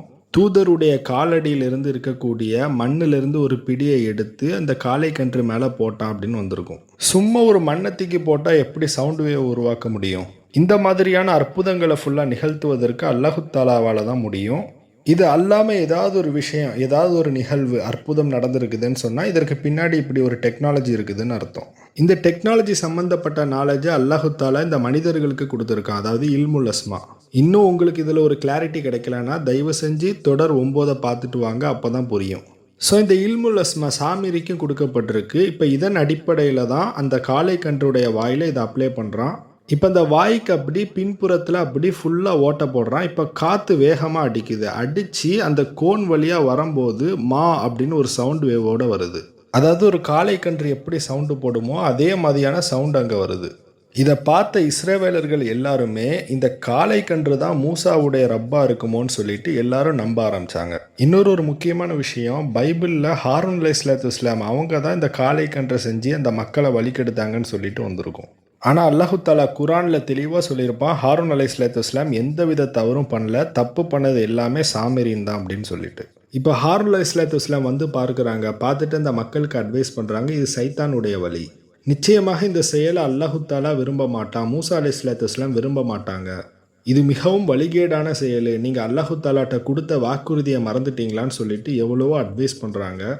ஆனால் இந்த இஸ்ரவேலர்கள் யாருமே கேட்கவே இல்லை. மூசா நபி திரும்ப வர வரைக்கும் நாங்கள் இந்த வழிபாடை தான் செஞ்சிட்ருப்போம்னு சொன்னாங்க. ஒரு சில இஸ்ரவேலர்கள் தான் சொல்கிறாங்க, மூசா நபி எதற்கு மலைக்கு போய் அல்லாஹு தாலாட்ட பேச போயிருக்காங்க, அல்லாஹு தாலா இங்கெல்லாம் இருக்கான் அப்படின்னு சொல்கிறாங்க. அதாவது காளை கன்று சொல்கிறாங்க. இப்போ ஹாரூன் அலைஹிஸ்ஸலாத்து வஸ்ஸலாம் தொடர்ந்து சொல்கிறாங்க, இதை செய்யாதீங்க, இது தவறான விஷயம்னு சொல்கிறாங்க. இப்போ அந்த மக்களில் ஒரு சிலர் சொல்கிறாங்க, நீங்கள் இப்படி தடுத்துட்டு இருந்தீங்கன்னா நாங்கள் உங்களை கொலை பண்ணிடுவோம்லாம் சொல்கிறாங்க. இப்போ ஹாரூன் அலைஹிஸ்ஸலாத்து வஸ்ஸலாம் அவங்களால இண்டிவிஜுவலாக என்ன பண்ண முடியும்? ஒன்று, இஸ்ரவேலர்களில் நல்லவங்க இருப்பாங்கல்ல, அதாவது தலைமைக்கு கட்டுப்பட்ட ஹாரூன் அலைஹிஸ்ஸலாத்து வஸ்ஸலாம் அவர்களுக்கு கட்டுப்பட்ட நல்ல இஸ்ரவேலர்கள். இந்த நல்ல இஸ்ரவேலர்களை எல்லாம் ஒரு படையாக சேர்த்து கொண்டு இந்த விக்கிரக ஆராதனை செய்து கொண்டிருக்கக்கூடிய அந்த காளை கன்றை வணங்கி கொண்டிருக்கக்கூடிய இந்த கூட்டத்திற்கு எதிராக போர் புரியணும். அப்படி இல்லாட்டி மூசா அலைஹிஸ்ஸலாத்து வஸ்ஸலாம் ரிட்டர்ன் வருவாங்கல்ல, வர வரைக்கும் வெயிட் பண்ணணும் என்ன பண்ணலான்னு முடிவெடுக்கிறதுக்கு. இந்த 2 விஷயத்தை தவிர வேறு எதுவுமே செய்ய முடியாது. ஏன்னா ஹாரூன் அலைஹிஸ்ஸலாத்து வஸ்ஸலாம் அந்த மக்கள்கிட்ட போய் எவ்வளவோ எடுத்து சொல்கிறாங்க, ஆனால் அந்த மக்கள் கேட்க மாட்டேங்காங்க. நீ இப்படியே தடுத்துட்டு இருந்தன்னா உன்னை கொலை பண்ணிடுவேன் அப்படின்னு சொன்னால் என்ன பண்ண முடியும்? இப்போ இந்த 2 விஷயத்தில் ஹாரூன் அலைஹிஸ்ஸலாத்து வஸ்ஸலாம் எதை தேர்ந்தெடுக்கிறாங்கன்னு சொன்னால், மூசா நபி வரட்டும், அதற்கப்புறம் முடிவெடுப்போம் அப்படின்னு சொல்லிட்டு அவங்க முடிவெடுக்கிறாங்க.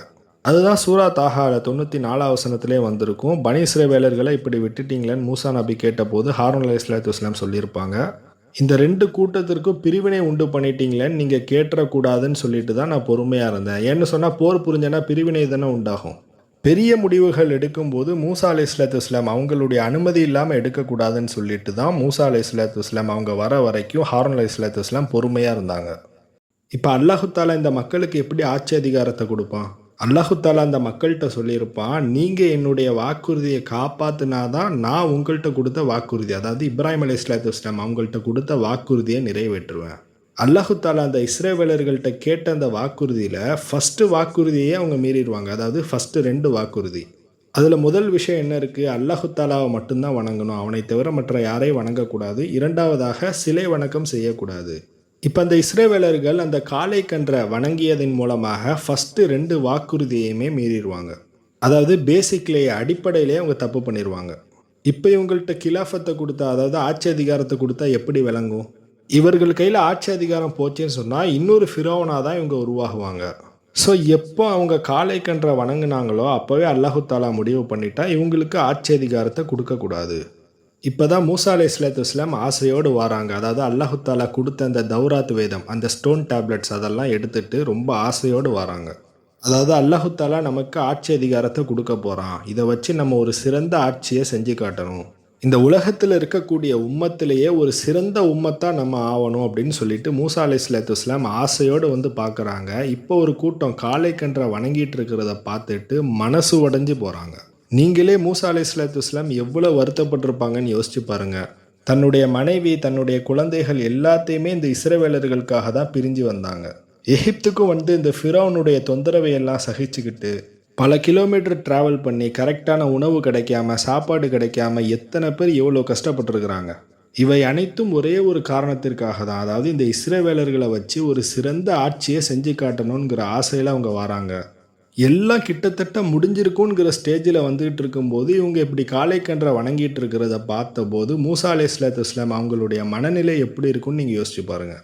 அல்லாஹு தாலா சூரா ஆராஃபில் 148வது வசனத்தில் சொல்கிறான், வத்தஹத கௌமு மூசா மின் பஅதிஹி மின் ஹுலீஹிம் இஜ்லன் ஜஸதன் லஹு ஹுவா. அல்லாஹு தாலா சொல்கிறா, மூசா அலைஹிஸ்ஸலாத்து வஸ்ஸலாம் சென்ற பின், அதாவது 40 நாட்கள் அல்லாஹு தாலாவோடு பேசி கொண்டிருந்தாங்கல்ல, அப்போது அந்த மக்கள் எல்லாருமே தன்னிடம் இருக்கக்கூடிய ஹுலீஹிம், அதாவது அணிகலன்கள், தங்க ஆபரணங்களை எல்லாத்தையுமே எடுத்து ஒரு பொன் கன்றுக்குட்டி சிலையை உருவாக்கிட்டாங்க. ஜஸதல் லஹு ஹுவாருன், அந்த பொன் கன்றுக்குட்டி அந்த சிலையிலிருந்து ஒரு சத்தம் வந்ததுன்னு அல்லாஹு தாலா சொல்கிறான்.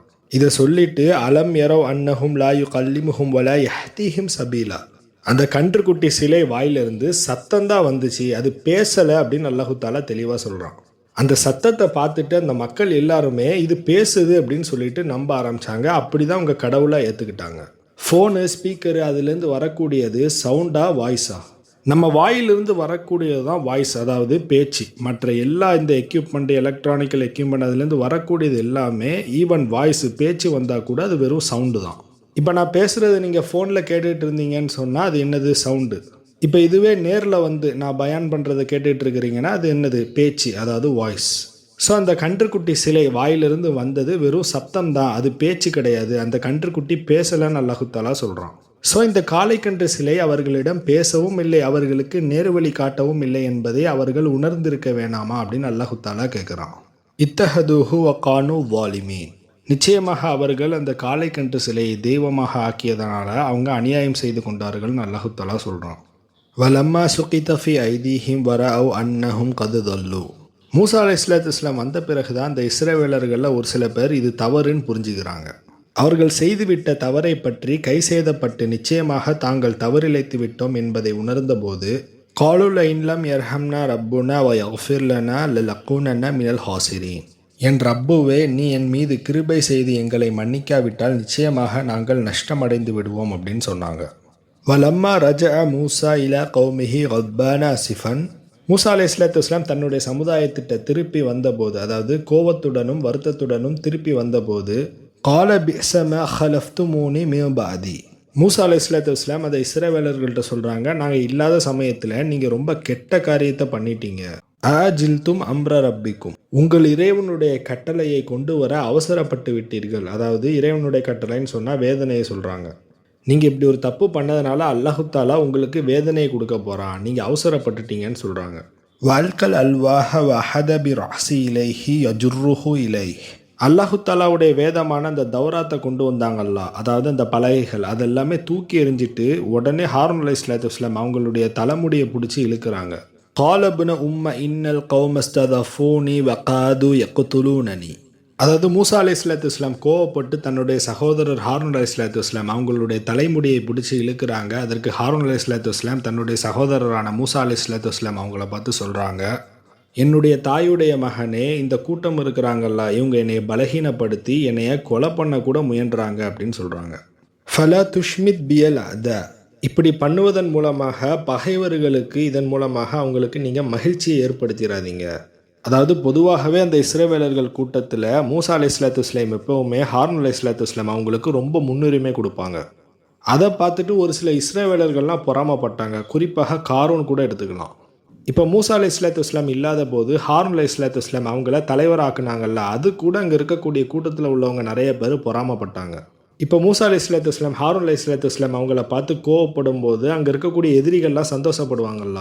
அதாவது யாரெல்லாம் ஹாரூன் அலைஹிஸ்ஸலாத்து வஸ்ஸலாம் அவங்கள பார்த்து பொறாமைப்பட்டாங்களோ அவங்க எல்லாருமே சந்தோஷப்படுவாங்கல்ல. அதற்காண்டி ஹாரூன் அலைஹிஸ்ஸலாத்து வஸ்ஸலாம் அவங்க சொல்கிறாங்க, என்னுடைய தாயுடைய மகனே, நீங்கள் என்னுடைய தலைமுடியை பிடிச்சி இழுப்பதன் மூலமாக எதிரிகளுக்கு சந்தோஷத்தை ஏற்படுத்திடாதீங்க. வலா தஜ்அல்னி மஅல் கௌமில் ஸாலிமீன், இந்த கூட்டத்தினர் அநியாயம் பண்ணாங்களே அந்த கூட்டத்தாரோடு என்னையே சேர்த்துடாதீங்க. நான் எவ்வளவோ அந்த மக்களுக்கு அட்வைஸ் பண்ணேன், இது மிகப்பெரிய பாவமான செயல்னு சொல்லிட்டு நான் எச்சரிக்கை செஞ்சேன். ஆனால் அந்த மக்கள் கேட்கல, என்னையே அந்த கூட்டத்தாரோடு சேர்த்துறாதீங்கன்னு ஹாரூன் அலைஹிஸ்ஸலாத்து வஸ்ஸலாம் மூசா அலைஹிஸ்ஸலாத்து வஸ்ஸலாம் அவங்கள்ட்ட சொல்கிறாங்க. இந்த வசனத்தில் மூசா அலைஹிஸ்ஸலாத்து வஸ்ஸலாம் தன்னுடைய அந்த பலகைகள் இருக்குல்ல, அதாவது தௌராத் வேதத்தை கீழே எரிஞ்சாங்கன்னு சொல்லிட்டு வந்திருக்கும். இது என்ன பெரிய பாவமான செயலா அப்படின்னு கேட்டால் இது பாவம் கிடையாது. ஆக்சுவலாக அவங்க கோவத்தில் தான் தூக்கி எரிஞ்சாங்க. உண்மையிலே அந்த வேதத்தை தூக்கி எறிவது என்பது என்னன்னு சொன்னால் அதில் இருக்கக்கூடிய சட்டங்களை பின்பற்றாமல் இருப்பது. ஸோ அல்லாஹு தாலாவை பொறுத்தவரையில் இந்த தௌராத் வேதத்தை மூசா அலைஹிஸ்ஸலாத்து வஸ்ஸலாம் தூக்கி எறிஞ்சாங்கல்ல கீழே, அது பாவமான செயல் கிடையாது. அந்த தௌராத்தில் இருக்கக்கூடிய முக்கியமான கட்டளையில், அதுவும் அடிப்படை கட்டளையான அந்த சட்டத்தை தூக்கி எறிஞ்ச இந்த இஸ்ரவேலர்கள் செஞ்சது தான் மிகப்பெரிய பாவமான செயல். قال فإنا قد فتنا قومك من بعدك وأضلهم السامري. இது பார்த்தீங்கன்னா சூரா தாஹால 85வது வசனத்தில் இருக்குது. மூசா அலைஹிஸ்ஸலாத்து வஸ்ஸலாம் மலையில் இருக்கும்போதே அல்லாஹு தாலாட்ட பேசி கொண்டு இருப்பாங்கல்ல, அந்த சமயத்திலே அல்லாஹு தாலா மூசா நபிட்ட சொல்லிட்டான், அதாவது இந்த மாதிரி உன்னுடைய சமுதாயத்தை சோதித்தோம், இந்த சோதனையில் சாமிரி என்பவன் உன்னுடைய சமுதாயத்தை வழிகெடுத்து விட்டான் அப்படின்னு அல்லாஹு தாலா முன்னாடியே சொல்லிட்டான். இதை சொன்ன பிறகு தான் தன்னுடைய சமுதாயம் என்ன தப்பு பண்ணாங்க அப்படிங்கிறத பார்ப்பதற்கு வருவாங்க.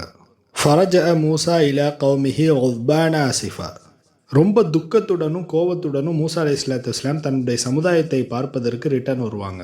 வந்துட்டு சொல்லுவாங்க, காலை யா கௌமி அலம் யஇதுக்கும் ரப்புக்கும் வஅதன் ஹசனா. மூசா அலைஹிஸ்ஸலாத்து வஸ்ஸலாம் தன்னுடைய சமுதாயத்திட்ட கேட்குறாங்க, என்னுடைய சமூகமே அல்லாஹு தாலா உங்களுக்கு ஒரு அழகிய வாக்குறுதி கொடுக்கவில்லையா அப்படின்னு கேட்குறாங்க.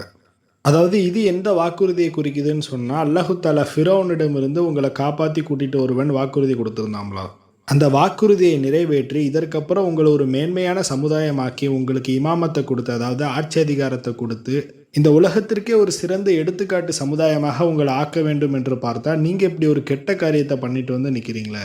அஃபத்தால அலைக்குமுல் அஹ்து, அல்லாஹு தாலாவுடைய வாக்குறுதி உங்களுக்கு நீண்டதாக தெரிகிறதா? அதாவது அல்லாஹு தாலாவுடைய வாக்குறுதியில் நீங்கள் சலிப்படைஞ்சிட்டிங்களா? இதற்கு முன்னாடி அல்லாஹு தாலா வாக்குறுதி கொடுத்துட்டு அதை நிறைவேற்றினாம்ல, அதெல்லாம் நீங்கள் மறந்துட்டீங்களா? அம் அரத்தும் ஐ அஹில்ல அலைக்கும் ஒதபும் மிர் ரப்பிக்கும் ஃபஅஹ்லஃப்தும் மௌஇதி, அதாவது அல்லாஹு தாலாவுடைய கோபம் உங்கள் மீது இறங்க வேண்டும் என்பதற்காக இதை விரும்பி நீங்கள் இந்த தப்பை பண்ணீங்களா அப்படின்னு கேட்குறாங்க. அதற்கு அந்த இஸ்ரவேலர்கள் மூசா அலைஹிஸ்ஸலாத்து வஸ்ஸலாம் அவங்கள்ட்ட பதில் சொல்கிறாங்க, காலு மா அஹ்லஃப்னா மௌஇதக பிமல்கீனா. அந்த மக்கள் மூசா நபிகிட்ட சொல்கிறாங்க, மூசாவே, நாங்கள் வேணுமென்றே சுய விருப்பத்தோடு இந்த வாக்குறுதியை நாங்கள் மீறலை, தவறு பண்ணல. வலாக்கின்னா ஹும்மில்னா அவுசாரன் மின் ஜீனத்தில் கௌமி ஃபகதஃப்னாஹா ஃபகதாலிக அல்க சாமிரி. நாங்கள் எல்லா குலங்கள் எல்லா சமூகமும் சேர்ந்து இந்த அணிகலன்கள் இருக்குல்ல, அதாவது எகிப்திலிருந்து எடுத்துகிட்டு வந்த அந்த தங்க நகைகள், அந்த அணிகலன்கள் மூலமாக சில சுமை சுமக்கப்பட்டோம். அதாவது இது குற்ற உணர்ச்சியை குறிக்குது. அதாவது எகிப்திலிருந்து நாங்கள் கடனாக வாங்கிட்டு வரேன்னு சொல்லிட்டு தானே அந்த நகையை வாங்கிட்டு வந்தாங்க, அதை திருப்பி கொடுக்காம போயிட்டோமே அப்படிங்கிற மன வருத்தம் அங்கே இருக்கக்கூடிய இஸ்ரவேலர்களுக்கு இருந்தது. இந்த குற்ற உணர்ச்சியை தான் இப்லீஸ் தனக்கு சாதகமாக பயன்படுத்தி கொண்டான். அதாவது அல்லாஹு தாலா அவங்களை குற்றம் புரியக்கூடாதுன்னு சொன்னால் ஒரு பெரிய நெருப்பு பிளம்பை ஏற்படுத்தி அது உள்ள இந்த நகையை ஃபுல்லாக போடுங்க. இப்போ மக்கள் எல்லாருமே அந்த அணிகலன்களை எரியிறாங்க. இப்போ சாமிரியும் எரிந்தான்னு வந்திருக்குது. ஃபஹ்ரஜ லஹும் இஜுலம் ஜசதல் லஹு. இப்போ சாமிரி தங்கத்தால் செய்யப்பட்ட ஒரு காளை கன்று சிலையை ஏற்படுத்துகிறான். ஏற்படுத்தி விட்டு லஹு ஹுவாரோன், அதாவது அந்த காளை கன்று அந்த சிலையிலிருந்து ஒரு சத்தம் வந்தது. அந்த சத்தத்தை கேட்ட உடனே ஃபகாலு ஹாதா இலாஹுக்கும், அந்த சத்தத்தை கேட்ட உடனே இதுதான் அல்லாஹ் அப்படின்னு சொல்லிட்டு எங்கள் மக்கள் எல்லாரும் நினச்சிக்கிட்டாங்க அப்படின்னு சொல்லிட்டு இஸ்ரவேலர்கள் மூசா அலைஹிஸ்ஸலாத்து வஸ்ஸலாம் அவங்கள்ட்ட சொல்கிறாங்க. இது மட்டும் இல்லாமல் இந்த மக்கள் என்ன சொன்னாங்கன்னு சொன்னால், ஃப இலாஹு மூசா ஃபனசி, இந்த காளை கன்று சிலை தான் மூசாவுடைய ரப்பு, மூசாவுடைய அல்லாஹ் அப்படிங்கிறத மூசாவே மறந்து போயிட்டாரு அப்படின்னு சொல்லியிருக்கிறாங்க. அஃபலா யரவுன அல்லா யர்ஜிஉ இலைஹிம் கௌலன் வலா யம்லிகு லஹும் துர்அன் வலா நஃபா. அதாவது இந்த காளை கன்று வாயிலிருந்து ஒரு சவுண்டு வந்துச்சு இல்லை, அந்த சவுண்டை தவிர வேற எதுவுமே அது பேசலை. இந்த விஷயத்த சொல்லி அல்லாஹு தாலா சொல்கிறான், அது மறுபடியும் எதுவும் சொல்லவில்லை என்பதையும், அது அவர்களுக்கு நன்மையோ இல்லை தீமையோ எதுவும் செய்வதற்கு சக்தி பெறாது என்பதையும் அந்த மக்கள் அறியவில்லையான்னு கேட்குறான். இதற்கு அடுத்த வசனத்தில் தான் பைபிளில் இருக்கக்கூடிய செய்தி தவறானதுங்கிறத அல்லாஹு தாலா சொல்கிறான். அதாவது ஹாரூன் அலைஹிஸ்ஸலாத்து வஸ்ஸலாம் அவங்க தான் அந்த மக்களை வழிகெடுத்தாங்க, அந்த காளை கன்று சிலையை ஹாரூன் அலைஹிஸ்ஸலாத்து வஸ்ஸலாம் அவங்க தான் உருவாக்கி கொடுத்தாங்கன்னு சொல்லிட்டு பைபிளில் இருக்குல்ல, இந்த வசனத்திற்கு எதிரான வசனம் குரான் வசனம் இதில் தான் இருக்குது. இது பார்த்திங்கன்னா சூரா தாஹால 90ஆம் வசனத்தில் இருக்குது. வலக்கது கால லஹும் ஹாரூனு மின் கபுலு. அல்லாஹு தாலா சொல்கிறான், ஹாரூன் அலைஹிஸ்ஸலாத்து வஸ்ஸலாம் அவங்க முன்னாடியே இந்த மக்களுக்கு எச்சரிக்கை செஞ்சாங்க. என்ன செஞ்சாங்கன்னு சொன்னால், யா கோமி இன்னமா ஃபுதீம் தும்பிஹி, அதாவது இந்த காளை கன்று சிலை வாயிலிருந்து ஒரு சவுண்டு வந்ததை பார்த்துட்டு தானே நீங்கள் கடவுள்னு நம்பினீங்க. ஆக்சுவலாக அல்லாஹு தாலா இதன் மூலமாக உங்களை சோதிக்கிறான் அப்படிங்கிறத நீங்கள் புரிஞ்சுக்கோங்க. நீங்கள் எந்த அளவுக்கு உறுதியாக இருக்கிறீங்க அப்படிங்கிறத அல்லாஹு தாலா டெஸ்ட் பண்ணுறான். யார் மூலமாக? இந்த சாமிரி மூலமாக, தஜ்ஜால் மூலமாக. வ இன்ன ரப்புக்குமுர் ரஹ்மானு, நிச்சயமாக அல்லாஹு தாலாவே சிறந்த அருளாளனாக இருக்கிறான்.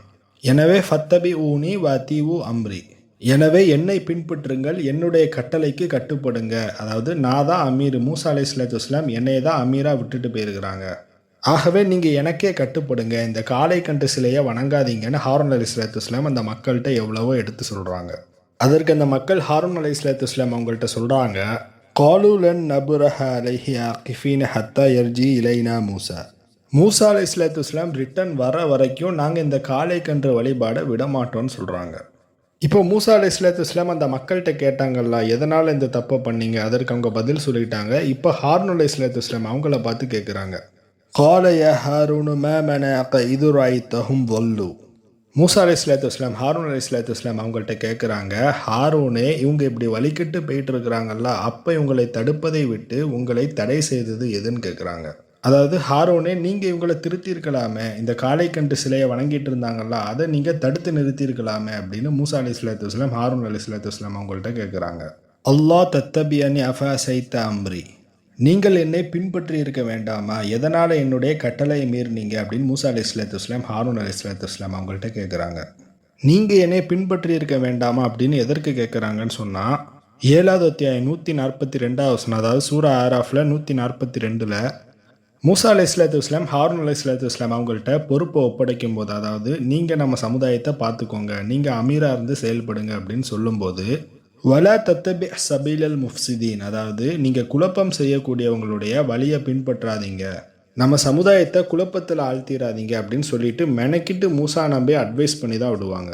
அதை தான் மூசா அலைஹிஸ்ஸலாத்து வஸ்ஸலாம் கேட்குறாங்க, நீங்கள் என்னை ஏன் பின்பற்றலை, என்னுடைய வழியை பின்பற்றி இருக்க வேணாமா அப்படின்னு மூசா அலைஹிஸ்ஸலாத்து வஸ்ஸலாம் ஹாரூன் அலைஹிஸ்ஸலாத்து வஸ்ஸலாம் அவங்கள்ட்ட கேட்குறாங்க. இதை மூசா அலைஹிஸ்ஸலாத்து வஸ்ஸலாம் ஹாரூன் அலைஹிஸ்ஸலாத்து வஸ்ஸலாம் அவங்கள்ட்ட எப்படி கேட்டிருப்பாங்கன்னா, ரொம்ப கோவத்தோடு, அதாவது அவங்களுடைய தலைமுடியை பிடிச்சி தாடியை பிடிச்சி அதட்டி கேட்டிருப்பாங்க. அதற்கு ஹாரூன் அலைஹிஸ்ஸலாத்து வஸ்ஸலாம் மூசா அலைஹிஸ்ஸலாத்து வஸ்ஸலாம் அவங்கள்ட்ட பதில் சொல்கிறாங்க, கால யப்ன உம்ம லா தஹுத் பிலிஹியத்தி வலா பிரஅசி, என்னுடைய தாயின் மகனே, என்னுடைய தாடியையோ இல்லாட்டி என்னுடைய தலைமுடியையோ பிடிச்சி நீங்கள் இழுக்காதீங்க. இன்னி ஹஷீத் அவன் தக்குல ஃபர்ரகத பைன பனி இஸ்ராயில வலம் தர்குபு கௌலி, அதாவது பனி இஸ்ராயல் சமுதாயத்துக்குள்ளே நீங்கள் பிரிவினை ஏற்படுத்திட்டீங்களே அப்படின்னு நீங்கள் என்னைய பார்த்து சொல்லிடக்கூடாதுன்னு சொல்லிட்டு நான் பயந்தேன். அதாவது இந்த காளை கன்று சிலையை வணங்கிட்டு இருக்கிற அந்த மக்களை எதிர்ப்பதாக இருந்தால் கண்டிப்பாக வாயால் சொல்லி எதிர்க்க முடியாது. நிச்சயமாக ஹாரூன் அலைஹிஸ்ஸலாத்து வஸ்ஸலாம் தன்னிடம் இருக்கக்கூடிய ஒரு படையை திரட்டிட்டு அவங்களுக்கு எதிராக போர் செஞ்சுருந்தா தான் அவங்க கேட்டிருப்பாங்க.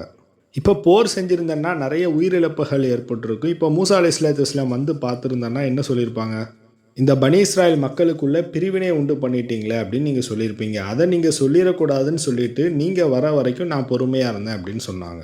இப்போ மூசா அலைஹிஸ்ஸலாத்து வஸ்ஸலாம் புரிஞ்சுக்கிறாங்க ஹாரூன் அலைஹிஸ்ஸலாத்து வஸ்ஸலாம் மீது எந்தவித தவறுமே இல்லைன்னு சொல்லிட்டு. இப்போ மூசா அலைஹிஸ்ஸலாத்து வஸ்ஸலாம் சாமிரியை பார்த்து கேட்குறாங்க, கால ஃபமா ஹத்துபுக்க யா சாமிரி, சாமிரியே நீ எதனால் இப்படி பண்ண, உன்னுடைய விஷயம் என்ன அப்படின்னு மூசா அலைஹிஸ்ஸலாத்து வஸ்ஸலாம் சாமிரியை பார்த்து கேட்குறாங்க. அதற்கு சாமிரி மூசா அலைஹிஸ்ஸலாத்து வஸ்ஸலாம் அவங்கள்ட்ட பதில் சொல்கிறான், கால பசுர்த்து பி மாலம் யபுசுரோ பிஹி. அவர்கள் பார்க்காத ஒன்றை நான் பார்த்தேன் அப்படின்னு சொல்கிறான். இதில் தான் நீங்கள் தெளிவாக கவனிக்கணும். அந்த இஸ்ரவேலர்கள் பார்க்காத ஒரு விஷயத்தை நான் பார்த்தேன். இந்த இடத்துல தான் நீங்கள் யோசிக்கணும். ஆக்சுவலாக நபிமார்களால் மட்டும்தான் மலக்குகளை, அதாவது ஜிப்ரீல் அலைஹிஸ்ஸலாத்து வஸ்ஸலாம், மீகாயில் அலைஹிஸ்ஸலாத்து வஸ்ஸலாம் இவங்களெல்லாம் பார்க்க முடியும்.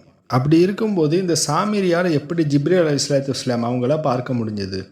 இந்த வசனத்தில் என்ன வந்திருக்குன்னு சொன்னால் ஃபகா பௌது கபு பதன் மின் அசரி ரசூலின்னு வந்திருக்கும். அந்த தூதருடைய காலடிக்கு கீழே இருக்கக்கூடியதுலேருந்து ஒரு பிடியை நான் எடுத்தேன் அப்படின்னு வந்திருக்கும். ஃபனபது துஹா வ கதாலிக்க சவ்வலத்லி நஃப்சி. இப்போ அதை எடுத்து காளை கன்றின் மீது போட்டதுனால அது சவுண்டு வந்தது, இவ்வாறு என்னுடைய நஃப்ஸு என்னை தூண்டியது அப்படின்னு சொல்லியிருப்பான். ஸோ இந்த சாமிரி சொல்கிறான், இந்த மக்கள் பார்க்காத ஒன்றை நான் பார்த்தேன் அப்படின்னு சொல்கிறான். இப்போ இப்படி திருமதியில் 2249வது செய்தியை பார்ப்போம். நபிகள் நாயகம் ஸல்லல்லாஹு அலைஹி வஸல்லம் அவங்க காலத்தில் இப்னு சையாதுன்னு சொல்லிட்டு ஒருத்தன் வாழ்ந்திருப்பான். இந்த இப்னு சையாதை தான் நபிகள் நாயகம் ஸல்லல்லாஹு அலைஹி வஸல்லம் இவன் தஜ்ஜாலாக இருப்பானோன்னு சொல்லிட்டு சந்தேகப்படுவாங்க. நிறைய உலமாக்கள் கூட சொல்லுவாங்க, தஜ்ஜால் கியாம நாளில் மட்டும்தான் அவன் தோன்றுவான், நடுவில் இந்த தஜ்ஜால் வரவே மாட்டான் அப்படின்னு சொல்லிட்டு ஒரு சில உலமாக்கள் கூட சொல்கிறத நம்மளால் பார்க்க முடியும்.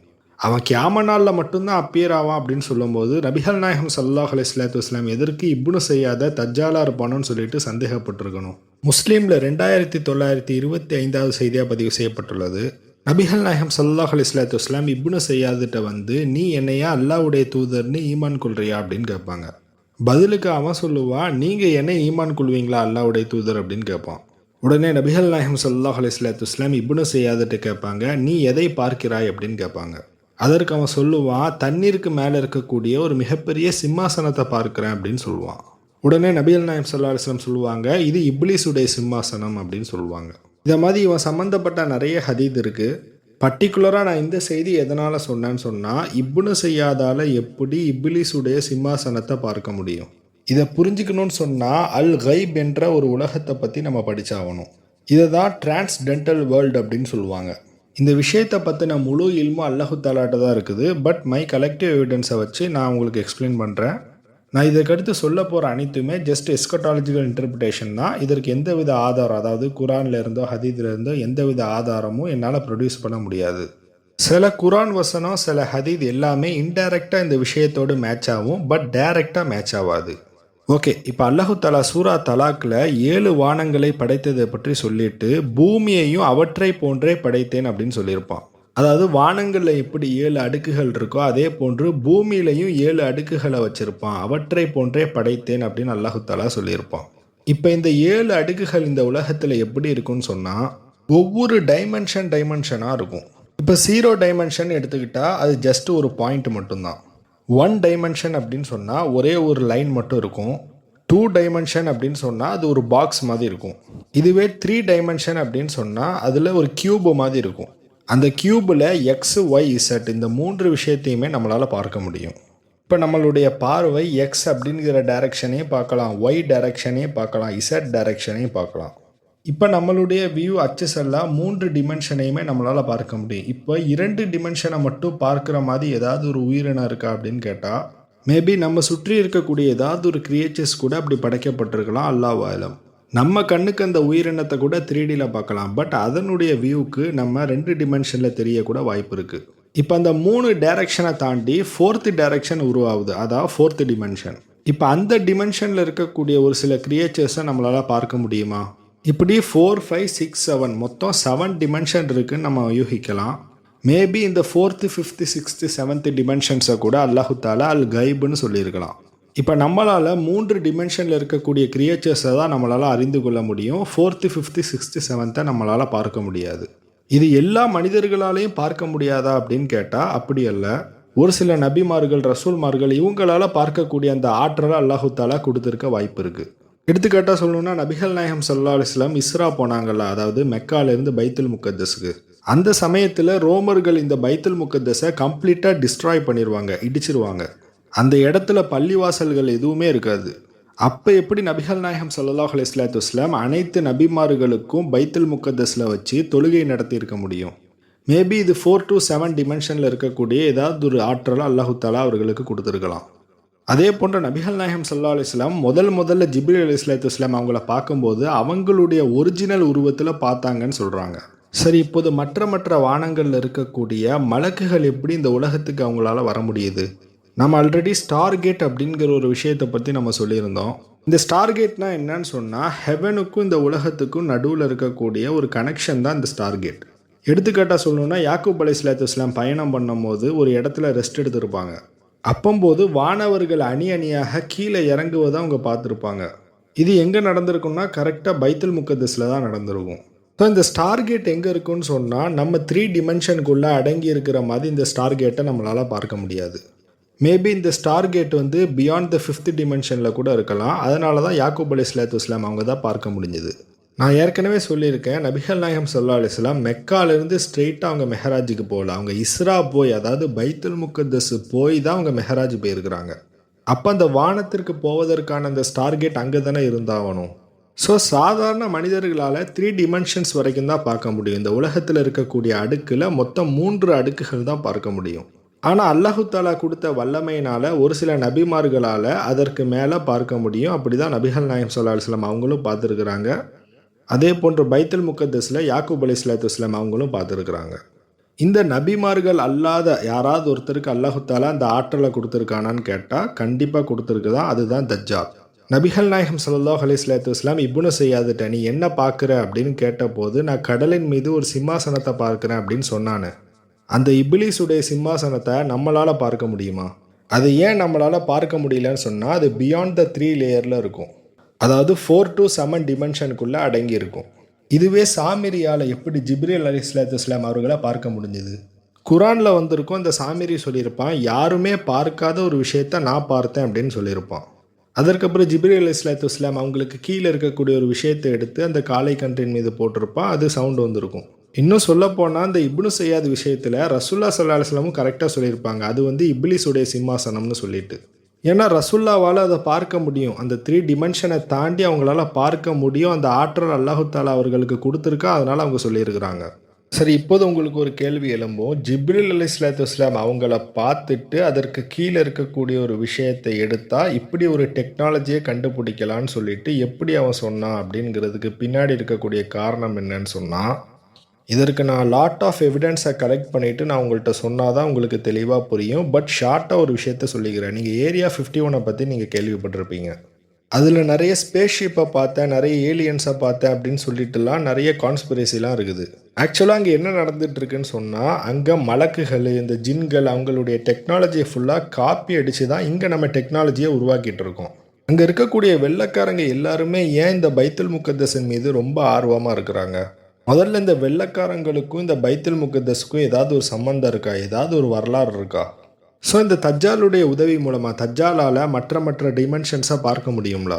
அவனுடைய கட்டளையை பின்பற்றி தான் இந்த வெள்ளைக்காரங்க எல்லாருமே இந்த பைத்துல் முக்கத்தஸ் மீது ரொம்ப ஆர்வமாக இருக்கிறாங்க.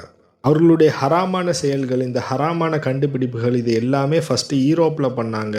அதற்கப்புறம் அமெரிக்காவில் பண்ணிகிட்டு இருந்தாங்க. இதற்கப்புறம் அவங்க பைத்துல் முக்கத்தஸ், அதாவது ஜெருசலத்திலையும் அவங்க பண்ண ஆரம்பிப்பாங்க. அல்லாஹு தாலா ஈசா அலைஹிஸ்ஸலாத்து வஸ்ஸலாம் மூலமாக கூடிய விரைவில் அவர்களுக்கு அழிவை கொடுப்பான். சரி, இப்போது சாமிரி தான் தஜ்ஜால் அப்படிங்கிறதுக்கு இன்னொரு ஆதாரத்தை எதை ப்ரொசீட் பண்ணலான்னு சொன்னால், நான் ஏற்கனவே சொன்ன அந்த சஹீஹுல் முஸ்லீம் அந்த செய்தியில் உமர் ரலியல்லாஹு அன்ஹு அவங்க சொல்லியிருப்பாங்க, யா ரசூலுல்லாஹ், நான் இந்த இப்னு ஸையாதை கொலை செஞ்சிட்டுமா அப்படின்னு சொல்லிட்டு ரசூலுல்லாஹி ஸல்லல்லாஹு அலைஹி வஸல்லம் அவங்கள்ட்ட அனுமதி கேட்பாங்க. அதற்கு நபிகள் நாயகம் ஸல்லல்லாஹு அலைஹி வஸல்லம் நீங்கள் கொலை செய்ய வேணான்னு சொல்லிட்டு தடை செஞ்சுருப்பாங்க. இது எதனாலன்னு கேட்டதற்கு, ஒருவேளை இப்னு ஸையாத் தஜ்ஜாலாக இருந்தால் ஒன்றால் அவனை கொல்ல முடியாது, ஒருவேளை அவன் தஜ்ஜால் இல்லைன்னு சொன்னால் நம்ம அநியாயமான முறையில் ஒருத்தனை கொன்ன மாதிரி ஆயிரும் அப்படின்னு சொல்லியிருப்பாங்க. இப்போ அப்படியே மூசா அலைஹிஸ்ஸலாத்து வஸ்ஸலாம் அவங்களுடைய செய்திக்கு வரலாம். இந்த சாமிரி அப்படிங்கிறவன் ஒரு மிகப்பெரிய பாவத்தை செஞ்சுருக்கிறான். அதாவது அந்த ஒட்டுமொத்த சமுதாயத்தையுமே சிலை வழிபாடின் பக்கம் கொண்டு போயிருக்கிறான். இதற்கு தௌராத்து சட்டப்படி என்ன தண்டனைன்னு கேட்டால் மரண தண்டனை தான். ஆக்சுவலாக இந்த இஸ்ரேவேலர்களில் அந்த காளை கன்று சிலையை வணங்குவதற்கு ரொம்ப மும்முரமாக இருந்திருப்பாங்கள்ல, அவங்க எல்லாத்துக்குமே மரண தண்டனை தான் கொடுக்கப்பட்டது. எப்படியெல்லாம் கொடுக்கப்பட்டது அப்படின்னு சொல்லிட்டு நான் அடுத்த தொடரில் சொல்கிறேன். இப்போ அந்த இஸ்ரேவேலர்களில் இந்த காளை கன்று சிலையை வணங்கினவங்களை விட இதை உருவாக்குனவங்களுக்கு எவ்வளோ பெரிய தண்டனை கொடுக்கணும்? அதனை வணங்கியவர்களுக்கே மரண தண்டனை விதிக்கும் போது அதை உருவாக்கியவனுக்கும் கண்டிப்பாக மரண தண்டனை தானே விதிச்சாகணும். ஆனால் மூசா அலைஹிஸ்ஸலாத்து வஸ்ஸலாம் இந்த சாமரியை பார்த்து சொல்லுவாங்க, இது சூரா தாஹால 97வது வசனத்தில் வரும். கால ஃபதுஹப, நீ இந்த இடத்த விட்டு பெயருன்னு மூசா அலைஹிஸ்ஸலாத்து வஸ்ஸலாம் சாமரியை பார்த்து சொல்லுவாங்க. நிச்சயமாக இந்த உலகத்தில் நீ யாரை பார்த்தாலும் என்னை தீண்டாதீங்கன்னு நீ சொல்லி கொண்டே இருப்ப. நிச்சயமாக உனக்கு வாக்களிக்கப்பட்ட வேதனை உண்டு. நிச்சயமாக நீ அந்த வேதனையிலிருந்து தப்ப மாட்டாய். அதே போன்று நீ எதை வணங்க வேண்டும் என்று இந்த மக்கள்கிட்ட நீ ஏவனியோ, அதாவது இந்த காளை கன்றை வணங்கணும்னு சொல்லிட்டு தானே ஏவி இருப்பான். மூசா அலைஹிஸ்ஸலாத்து வஸ்ஸலாம் சாமிரிட்ட சொல்லுவாங்க, அந்த காளை கன்று சிலை, அந்த பால் சிலையை எரித்து நான் கடலில் போட்டுருவேன் அப்படின்னு சொல்லிட்டு சொல்லுவாங்க. அதே போன்று மூசா அலைஹிஸ்ஸலாத்து வஸ்ஸலாம் அந்த காளை கன்று சிலை, அந்த பால் சிலையை எரித்து கடலில் போடவும் செஞ்சுருவாங்க. அந்த பால் சிலையை எரித்து அந்த சாம்பலை வைத்து ஒரு விஷயத்தை பண்ணுவாங்க. இன்ஷா அல்லாஹ் நான் அடுத்த தொடரில் சொல்கிறேன். இப்போ மூசா அலைஹிஸ்ஸலாத்து வஸ்ஸலாம் எரித்த மாதிரியே கரெக்டாக February 11, 2026 ஈரானை சேர்ந்த மக்களும் இந்த பால் சிலையை எரிப்பாங்க. அது முடிஞ்சு கரெக்டாக 17 நாள் கழித்து ஈரான் அமெரிக்கா வார் ஸ்டார்ட் ஆகுது. அதாவது அமெரிக்கா கோபத்தோடு சொல்கிறாங்க, நாங்கள் ஈரான் மீது போர் தொடுப்போம், ஈரான் நாட்டை கண்டிப்பாக நம்ம அழிச்சிருவோம் அப்படின்னு சொல்லிட்டு போர் தொடுத்தாங்க. அதில் அலி காமினி ரஹ்மத்துல்லாஹி அலைஹி அவங்க மரணித்தாங்க. இன்னும் நிறைய உயிரிழப்புகள் அங்கே ஏற்பட்டது. ஸோ இந்த காளைக்கன்று சிலை எரிக்கப்பட்ட பிறகு 17 நாள் கழித்து இந்த வார் ஸ்டார்ட் ஆகுதுன்னு சொன்னால் உங்களுக்கு யார் ஆர்டர் கொடுத்துருப்பா அப்படிங்கிறது உங்களுக்கே புரியும்.